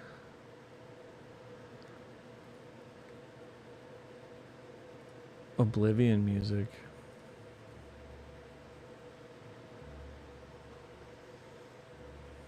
You know what I'm saying? Combat, one-handed, Daedric summoning. Okay. I like it.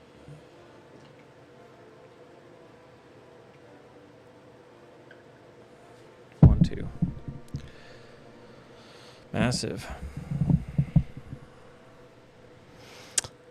Okay. It's end of day. So why don't we recover a die and gain a health?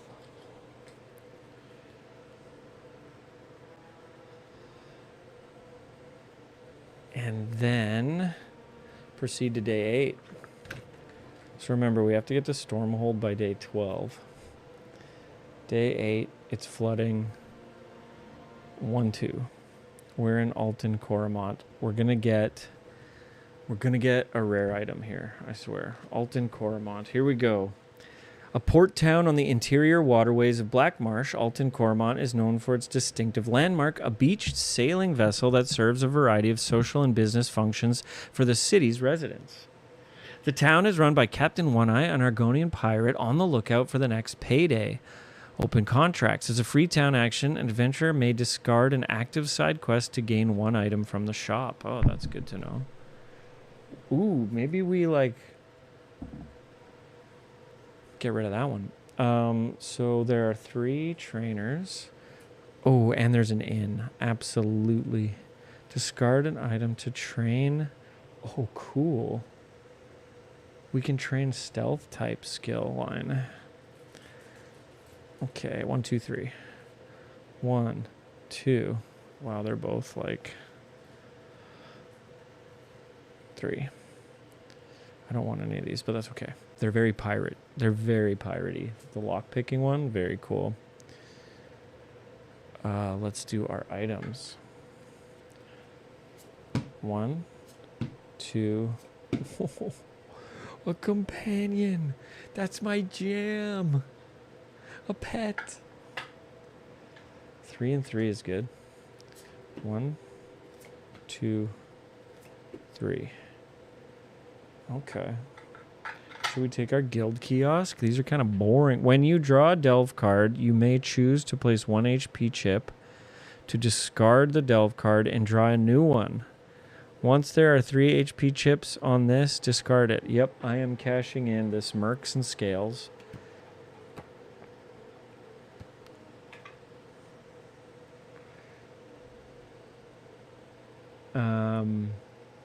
And I'm going to get this little man. Because this is a delve-based adventure, and that's going to be absolutely helpful for that. Kind of want to get rid of this sling. I don't really need it. Don't really need it. What is this Mark of the Pariah shield?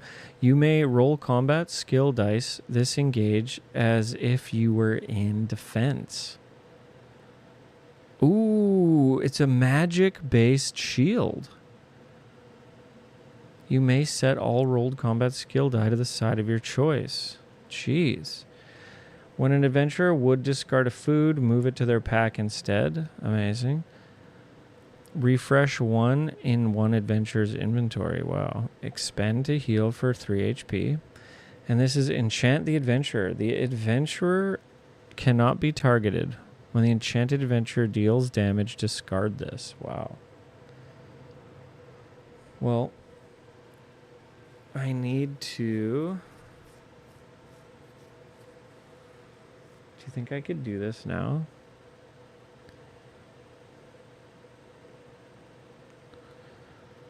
I think it doesn't really say that you can't do this guild action after you've already bought something. Discard all items in the shop and refill it with new items equal to the shop's values. You know what I mean? Oh, we need to take an inn. So we need to heal up to full. Get all of our dice back. Lose all of our frickin' fatigue. And feel really GD good about ourselves. I'm just gonna double check how good that is. Does it say the inn?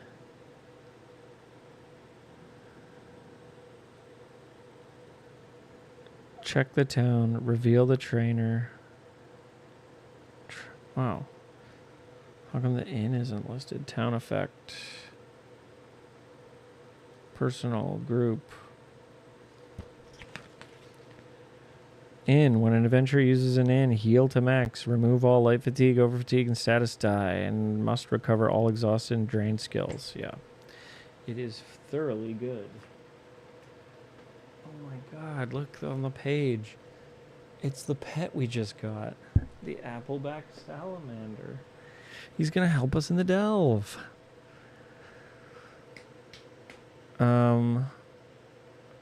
We are going to take the in action and we're going to take the guild quest action. So I am going to discard these. Actually, fuck it. This is just a cool item. I'm going to take it. But we're going to take it to discard it, but it is a cool item. It's actually perfect for a magic caster like us.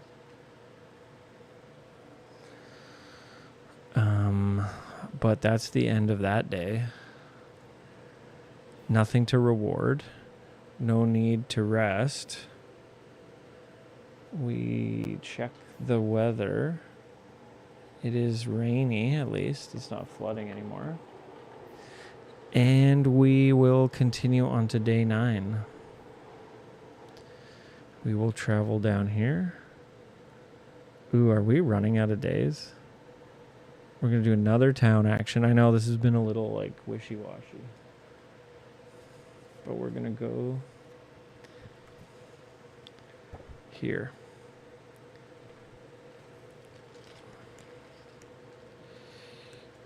Okay, Undaunted. Alternatively, you can choose to research the caves below by traveling to Stone Waste or the Percolating Mire and completing a town encounter. During this town encounter, you must take a group town action to discard a number of legendary items equal to the amount of players. So 1. Boom. Sorry, Shield, but you were cool. Gain 1 XP during the reward phase. We are pretty low. We have not been getting XP like we should. We've been kind of jerking ourselves off here. Proceed during that day's reward phase and proceed to quest. This will make the final quest step easier. Okay. Quest step C23.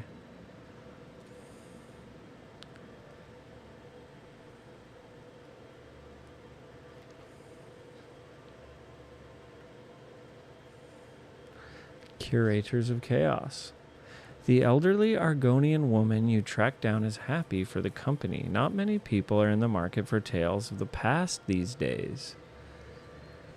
Nor do they care for the future, which the past can foretell and interpret, she says. They only care about the now. Nor do they care for the future, which the past can foretell and interpret. She explains that the tome is a volume on use for the minerals colloquially known as the Stormhold crystals. Rare volatile rocks that can be found deep underground in the Shadowfen region, particularly in the area of Stormhold. Some believe that these crystals can harness the power of evil itself. She explains anyone who possesses that book must carefully steward the secrets within.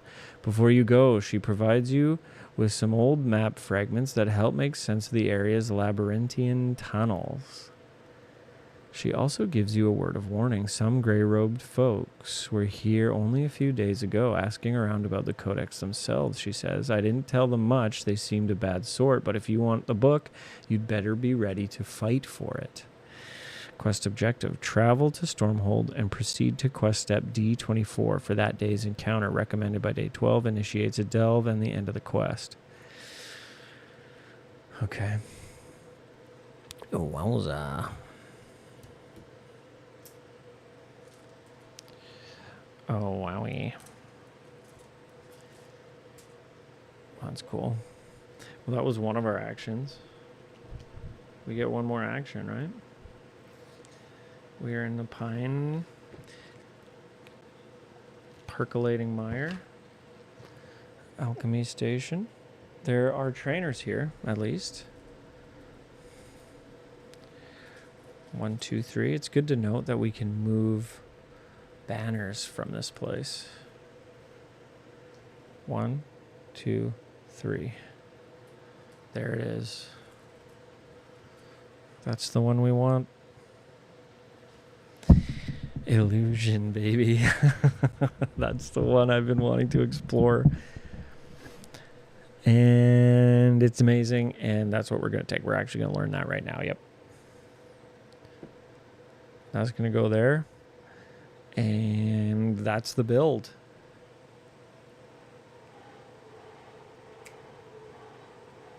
Amazing. That's the 2 actions we can take.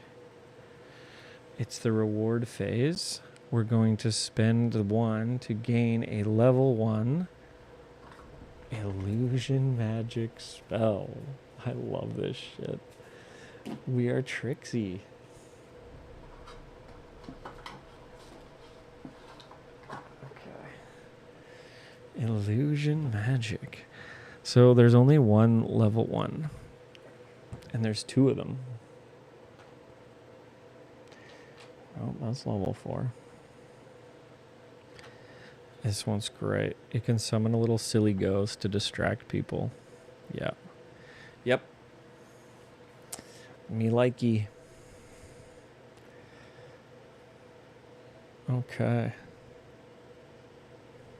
Very cool.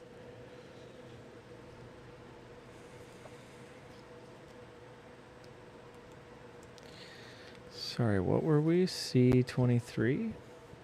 And we go to D24. Okay, we don't need to heal.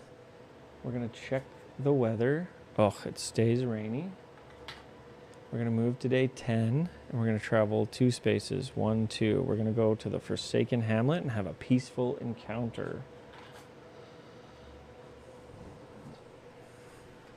A thief in the night. We're feeling good. We rested, and we learned a lot of magic the past couple days.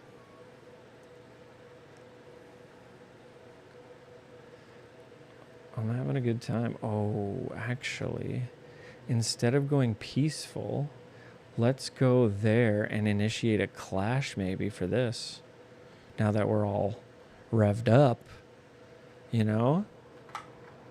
The black market economics. Maybe that's what we'll do. 1, 2. I'm into it. Let's go. Black market economics. Though its operations are a nuisance to lovers of law and order, the Thieves Guild has earned its place as a Tamriel institution. Most authorities tolerate its presence in exchange for the guild keeping thievery and illicit activities at acceptable levels. One of the guild's best-known traditions is its members' habit of leaving unneeded stolen goods in thieves' troves throughout the countryside. Today, however, you've stumbled upon a misguided do-gooder who has gathered several of the troves together in order to destroy this valuable network of mutual aid. You'd vastly prefer to keep the troves in circulation. Oh, shit. And if you can reap the benefits, all the better. So for 2 experience, add a level 5 enemy to the EP and deploy it last. Adventurers may ignore 1 digit of their choice on all lockpick checks during this clash. Or fight first, treasure later. Carry out the clash with no modifications. For the first option, add a level 10 enemy to the EP instead. I actually don't care so much about the stuff. I'm here hunting hack wings. That seems too hard too. I don't want to fill my britches up too much with poop, which is what I'll do if I get overwhelmed. So we're going to start somewhere in here.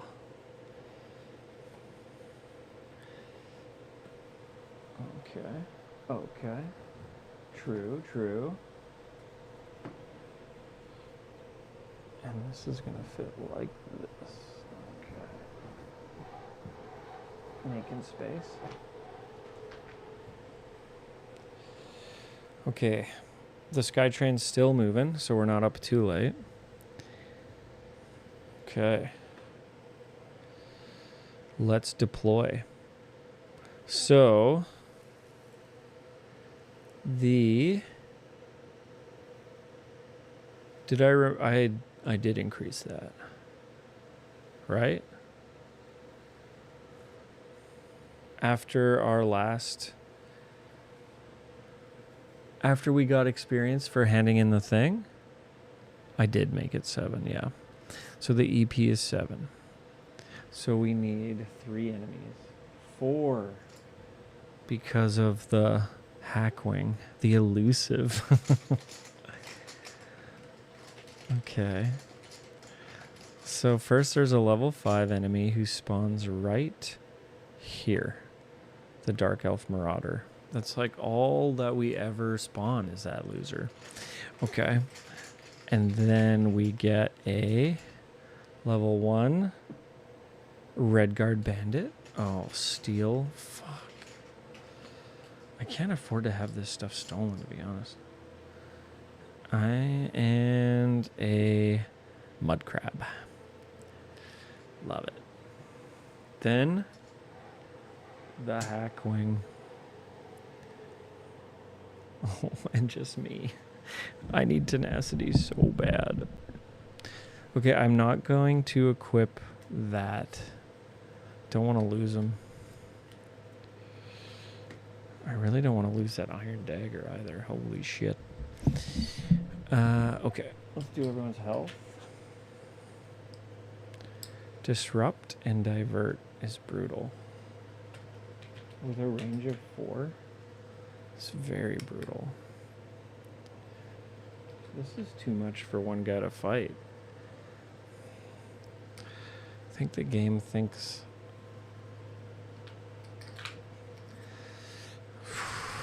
Frickin' Renly's really got to bring it. The elusive Hackwing. Elusive means I have to start my turn next to it or I can't target it. And then here are all the caches. 1, 2, 3, 4, 5.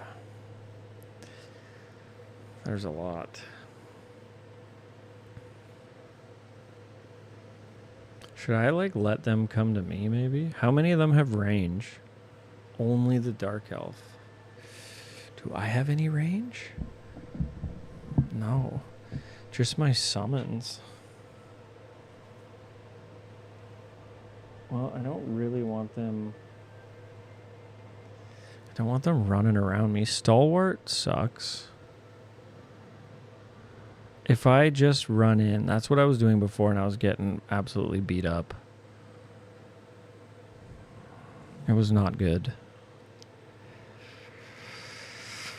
But let's begin, shall we?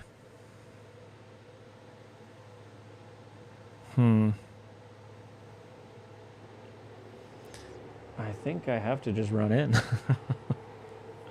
Now's the time to drink the heavy red tincture and just hope for the best. I would like to... What do you think would be the best thing to do here?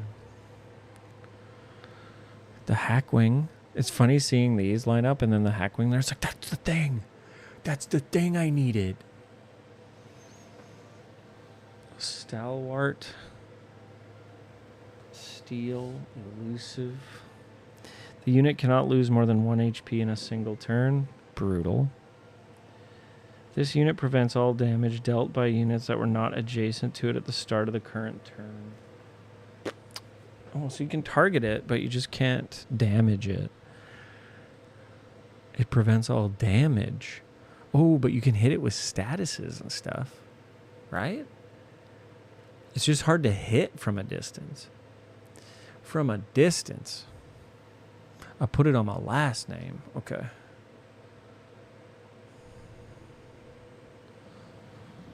Okay. True friends, one question. Disrupt is going to mess me up. Yeah, it's just going to exhaust shit from my slots, which is unacceptable. So I am going to move 1, 2. And then I am going to roll these 2 die, targeting the Dark Elf Marauder. 1 and 1. Okay, so I do 1 damage to it because of its shield.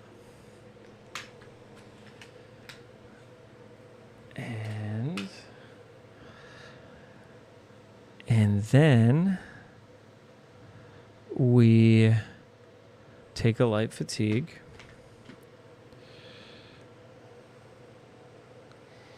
And we roll these 2 dice using our iron dagger. If you only roll a single combat skill die with no other die, the result, it's true damage. But I am going to, all the damage I deal this engage is going to be true damage. Targeting the Dark Elf Marauder. Let's go. Okay, so that's 1. And that symbol, which is this is a good one. Exhaust any number of shield discipline dice from your active slots and deal 3 damage to the target for each die exhausted this way. 3 for each. So I could do 6 damage. That's true damage right now. But she does have Disrupt. When this unit determines a target, its target must exhaust 1. No, divert. Right, sorry, the divert. I'm not going to roll that one. I'm just going to roll this one. Right? And I'm going to exhaust. It's an instant. And I'm going to exhaust this one to do 3 true damage. 1, 2. Can't kill it because of the divert. And then we take another light fatigue.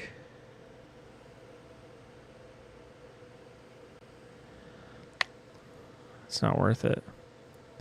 Shit. Yikes. Wait a minute.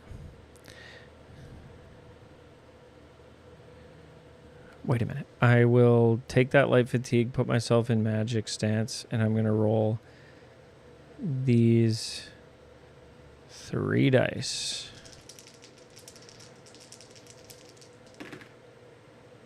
They were all tenacity, dude.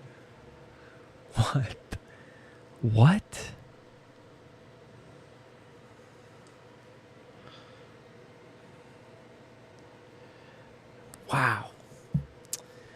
Wow. Okay. Frick.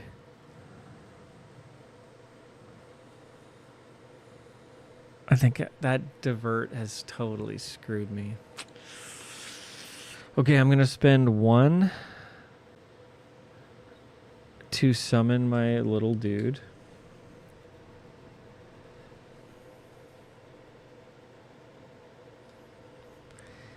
And I'm going to spend the remaining 2 to heal a party member in sight for 2. If it's an animal, it can exceed its health stat. So I'm going to give it 5 HP. And then I'm going to drink this. So I can only take 1 damage for the rest of the round. And that's the ball game. Crazy. Okay, the cliff diving thing is going to try and kill the Marauder. So it's going to roll 2 of these. Man, I really couldn't have just rolled something else, hey? 1 and 1. It goes through its shield and kills it. Huge. Okay, that guy was going to be a huge pain in the butt. Awesome. It is now the enemy's turn. That's not good. The Hackwing is going to go 1 space and roll 2 against me. Oh my god. I guess I will take only the 2 damage. It rolled really good, actually. This guy goes 1 step, and he is going to roll a d6.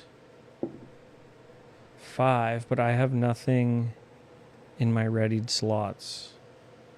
Unless a potion stays readied, it only is depleted. I don't know.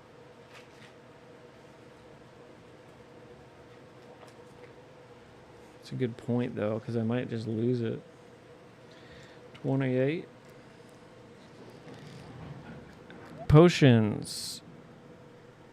However, each time this card is used, it's expended. Must be refreshed. Okay, so it doesn't actually move. It's just expended. So he does steal that potion. Does that negate? Or I already drank it. He can have the empty bottle, but I still get the effects. Ooh. Wait a minute. This was here. And it did 3 to me.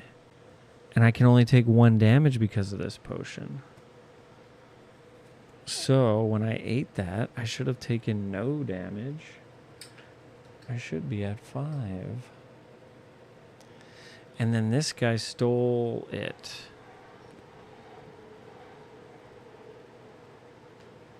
Alright. Oh no. Oh wait, because meats beats. Discards a non-food item from a readied slot. Yeah. Unfortunately. Oh, man. Yeah. I still think I should get the benefit of it, though. Actually, if it's expended... I drank it. I freaking drank it.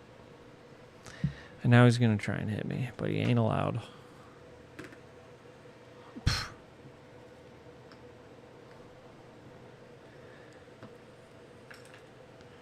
Okay, Mud Crab continues the onslaught.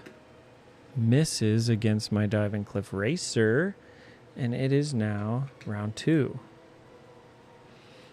I get 1 of these back. Not awesome. Not beautiful, but it'll do. What do we do? Well, I guess strike while we can. I'm next to the Hackwing, so let's roll these 2 dice. I'm going to put myself in light attack. 1 and 1 for 2 damage. 1, 2. You love to see it. And then I am going to move 1, 2.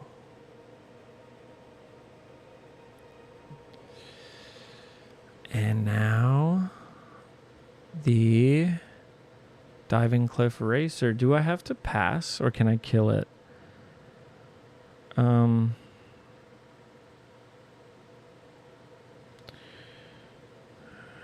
After one of these enemies is defeated, it is returned to the enemy bag.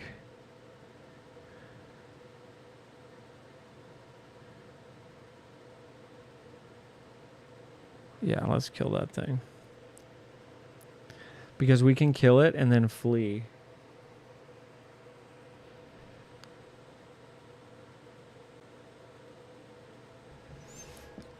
So this guy is going to... Oh, but I didn't start my turn next to it. Or is it just next?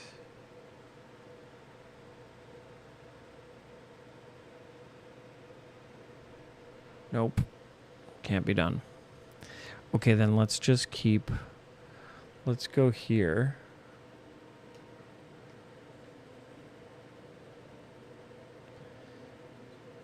And attack that guy for 2.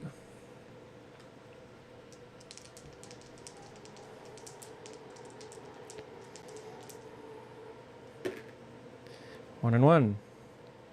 1 damage. That's good, actually. Okay, the enemies go. 1, 2. Rolls 2 dice. 1 and a miss. So I will do that to negate the damage. This guy will go 1, 2. And swing at my guy, so I don't have to mess with him anymore. Does 1 damage. Oh, I'd really love defense on these dudes. Okay. And then the mud crab will attack me because I have less health, I think. Wait, actually 4 and 4. It's a tie. It's going to attack this guy for 1 damage. Okay. Round 3. Another attack. Oof. Should have seen that this was coming and I shouldn't have spent that. This is killing me. I can't do anything. I should just run away. Maybe what I'll do is...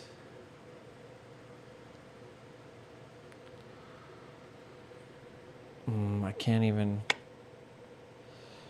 1, 2, 3, 4, and pick this lock.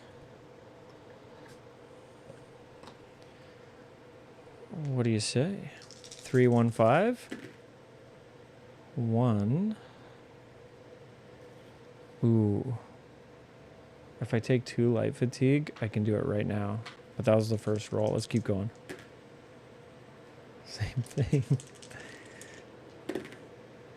3. Oh. I could turn the 3 and then the 4 into 5 for only 1. Okay, it was worth it. It was worth it. We got a new item for that guy to steal.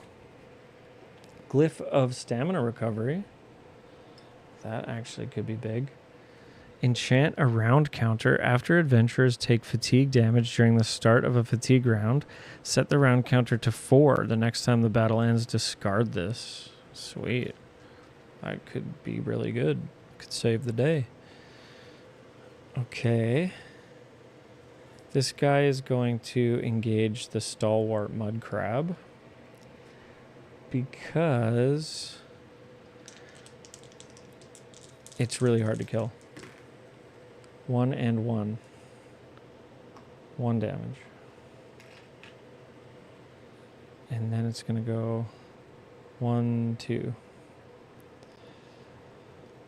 Okay, enemies. 1, 2. It's going to attack.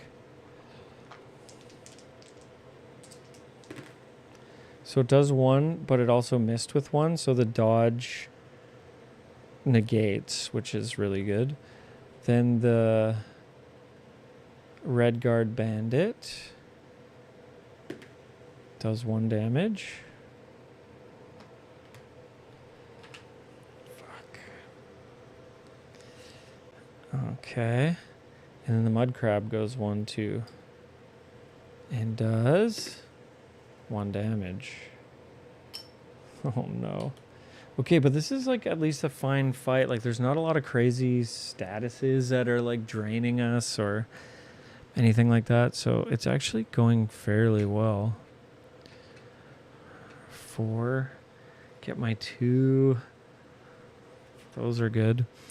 Why don't I put myself into... I'm going to go 1, 2. And I'm going to pick this lock.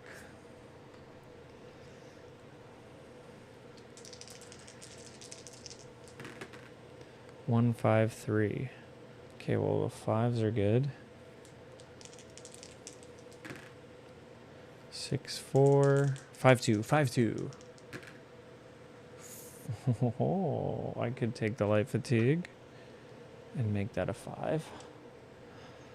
And now we have imitation elf ears. Gain stealth status die. Okay. This loot's pretty good, actually. Now we've got stuff for that guy to steal. And then I'm going to put myself in magic stance and engage with my magic dice. Okay. Okay, excellent. That's really good. Both of these are A and A.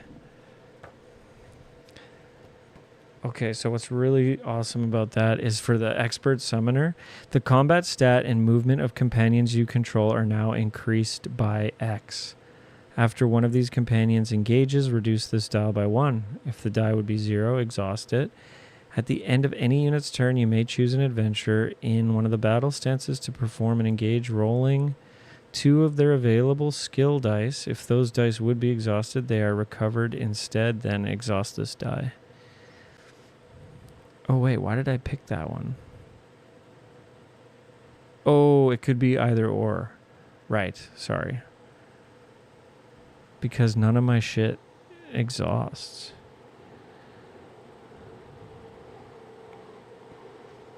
Roll. Okay, if those dice would be exhausted, they're recovered instead. Oof. I needed the other one.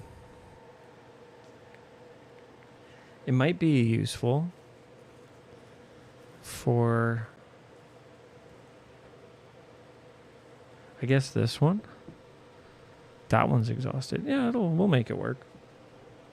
The disrupt person isn't around anymore, so that's good.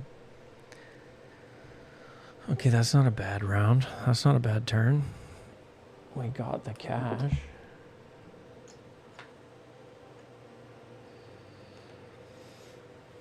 Okay, it is the Hackwing's turn. What's unfortunate is they can only attack once. But they can attack now and move far ways. Okay, so it reduces after the engage. So I can travel 3 spaces, but it still puts me in danger. So you almost want to move first. Let's try and kill the Hackwing. But the engage skill is now 4. Fuck, should I go after the bandit? With these 4? Nah, Hackwing. 2, 1, 1, 4 damage. It's dead. We've completed the quest.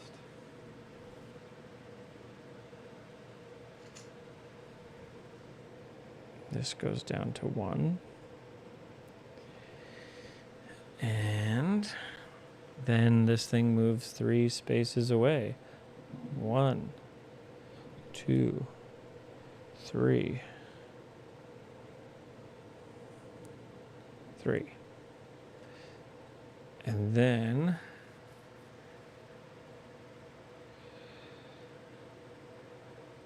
okay. Mud crab. 1, 2. This guy. 1, 2. I could really use a miss. I want this thing to survive like 1 more round. 2 damage. It's dead. It is really dead. I'm so sorry. But when it dies, I gain 3 health. 1, 2, 3, 4. Heal for 3. I can only heal for 1. I should have been fighting with him harder. I let him down. I let him way down. Okay, round 5. Get some magic back, some weapon back.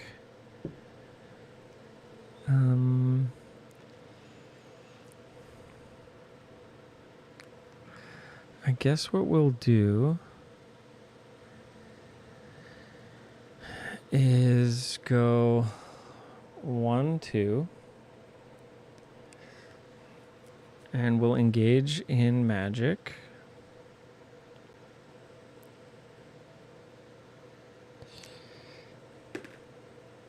Oh, nice. 3, 1, 2, 3. Oof. Sure. So now I can teleport. That's fun. And then I'm going to take light fatigue, change my battle stance to this, and roll this dice. targeting the mud crab.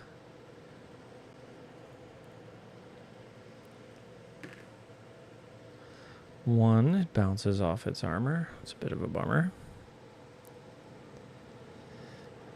But that's okay.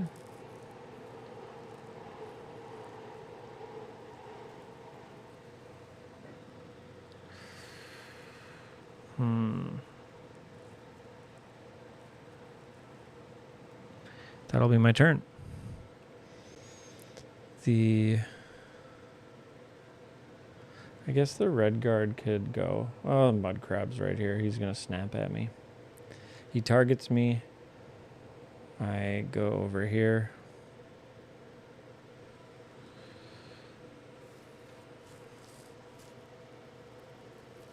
Actually, yeah.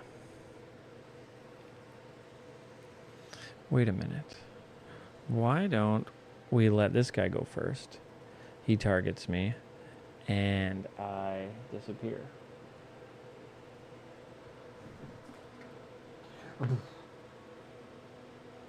He's determined to target, but when an enemy would target you, you may place yourself in this die heck.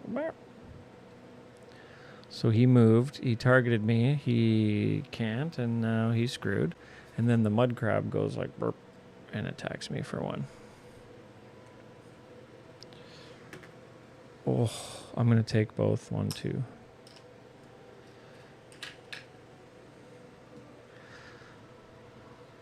And now we are in light fatigue. But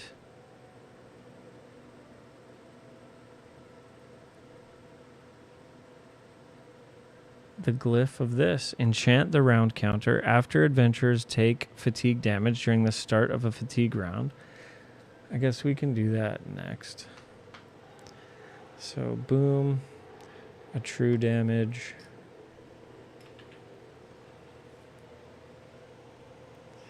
This shit comes back. I am going to... I'm probably going to cast the Glyph of Stamina Recovery on that now, so I can avoid that next time. Actually, I would have already done it. This is dumb. We took the damage, and now we turn this back down to 4. The next time the battle ends, discard this. After adventurers take fatigue damage during the start of a fatigue round, set the round counter to 4. Oh, so it continues to do that. So we take 1, but then it resets to 4 and buys us a little time. I need to heal or I'm going to be cooked. I will... What will I do? At the end of any unit's turn.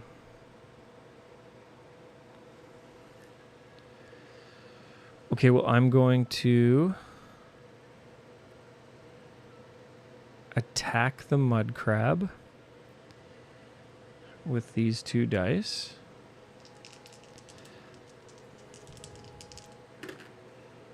One and 1.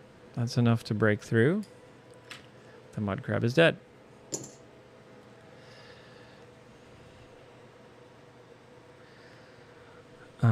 Then I'm going to move 1, 2, and I'm going to target this guy.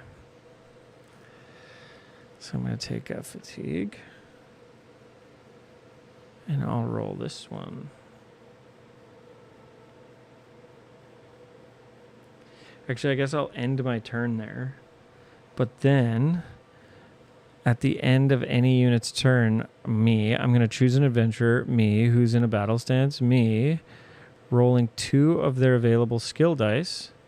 If those dice would be exhausted, they're recovered instead. Then exhaust this die. And then I'm going to roll this one. Hoop. And this allows me to exhaust any number of shield discipline dice from your active slots and deal 3 damage to your target for each die exhausted this way. So I'm going to exhaust these to do 6 damage. But at least I get this one back right away. And this exhausts. And I do 1, 2, 3, 4, 5, and 6 gets eaten by him. And we survive. Oh my god. Not good. Not good at all. Fuck, it's late. Okay, that was awesome though. We survived that fight. And we got 2 experience, which we're going to use to learn more or something. We really need to rest. Fuck.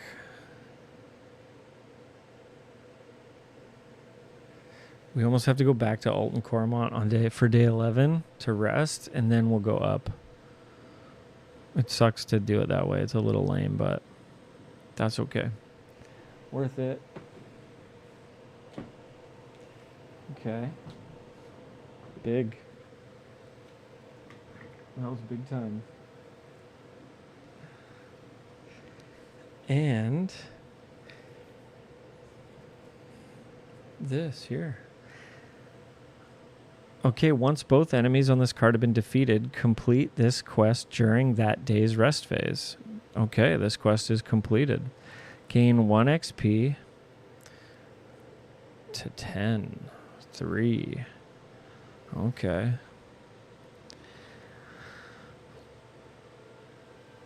And each adventurer draws 2, choosing 1 to gain and 1 to discard. Huge. Oh, I love that one. Gain 1 over fatigue to defeat a targetable level 5 enemy. Wow.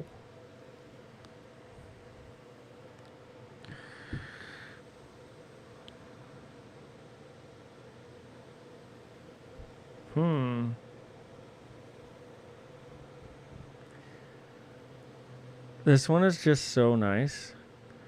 But let's try the heroism. Let's just... I don't know.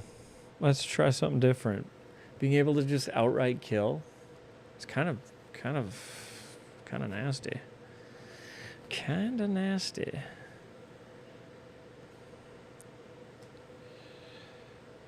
Okay.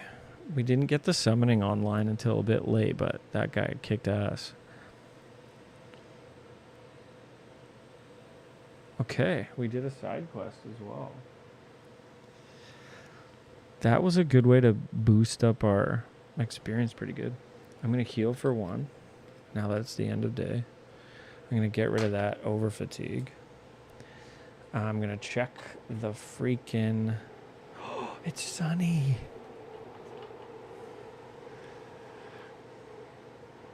I think this replaces... So we have 1 more day. 11. I am going to travel to Alton Coromont and I'm going to rest. Oh, that's a must. That is an absolute must. That's the wrong book. Because we're pretty beat up. We're hurting. It's fun to see all those colors down there, though. We're using our abilities.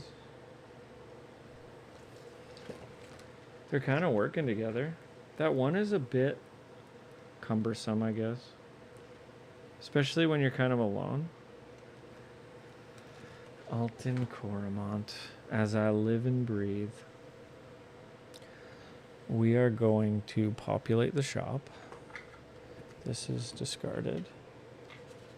That ended up not helping us because we had a monster fight. I might just grab some of these sausages. Reminds me of home. 3 and 3 is also a lot. That's a lot of... Reduce feat cost. Each time a delve card is drawn, the party may draw an additional card, choose 1 to keep, and put the other at the bottom of the deck. Jesus. Oh. The sugar skulls. This reminds me of a cartoon I used to watch as a kid, the Halloween tree.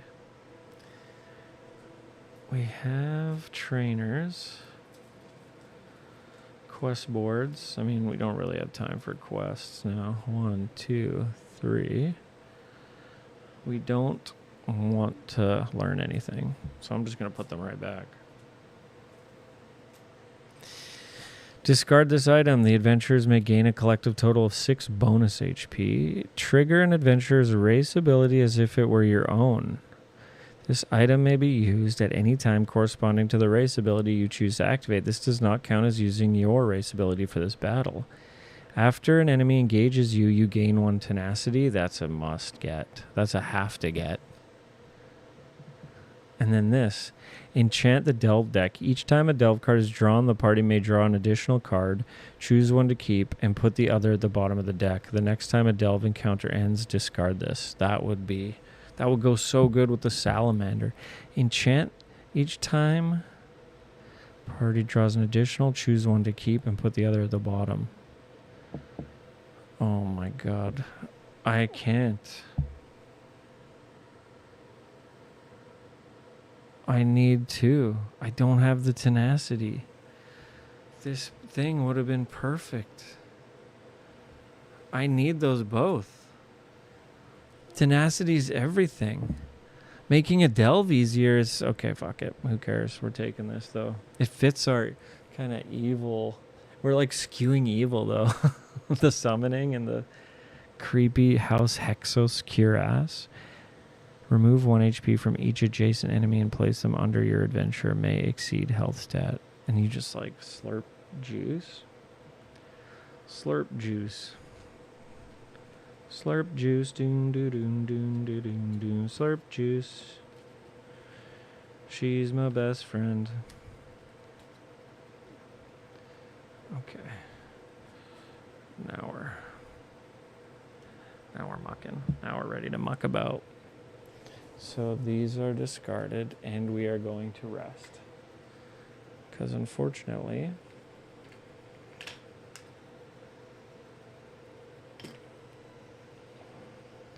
we tired. Whoop. Whoop, whoop. Okay, well, here's a question for you.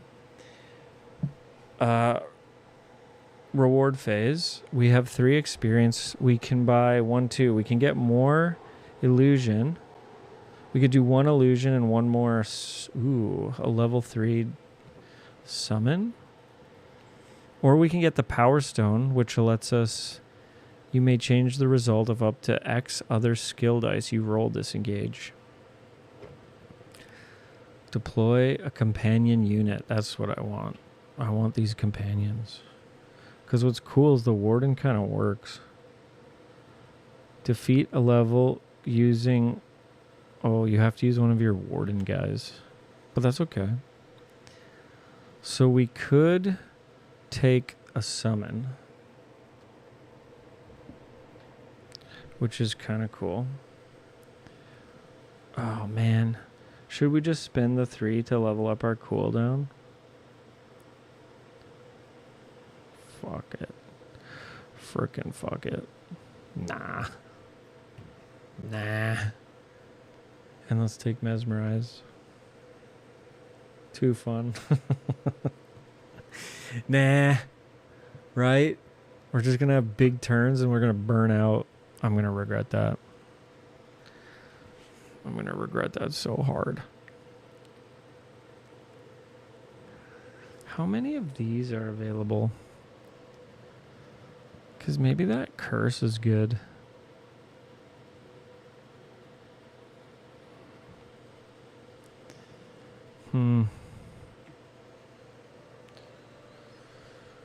Okay. That's a good place to stop. We're on day 11. The weather is sunny, which means we can just stroll right in on day 12. It's day 12. And we're walking to the Stormhold. And that's where we'll end the stream. Just about 4 hours, 3:40. Thanks for hanging out. I got a little quiet. I don't know what I've been saying the last 2 hours. Just the most low energy, low effort narration of what I'm up to. If I'm gonna do it, I think I should be a little bit more engaged, just a little bit more.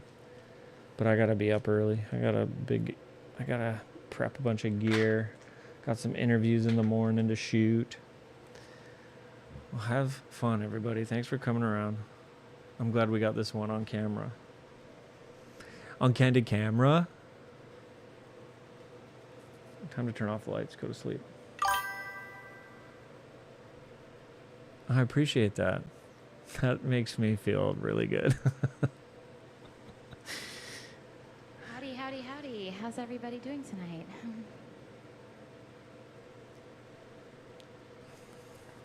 I will be back tomorrow, I think. Keep it.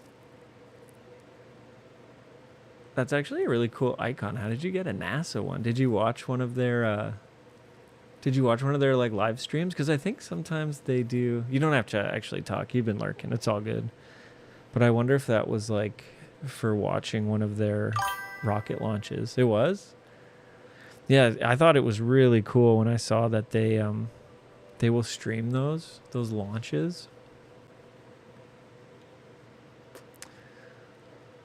So that just automatically makes you kind of a cool person.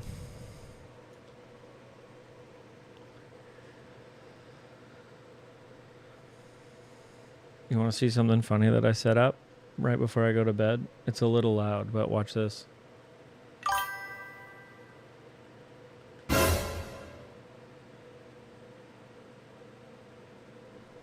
It's funny, right?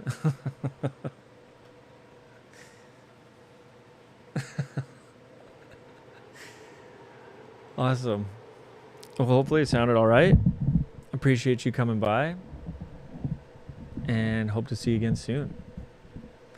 I like that your name is like cool and easy too, and it's not just a big string of numbers telling me how I can buy free viewers.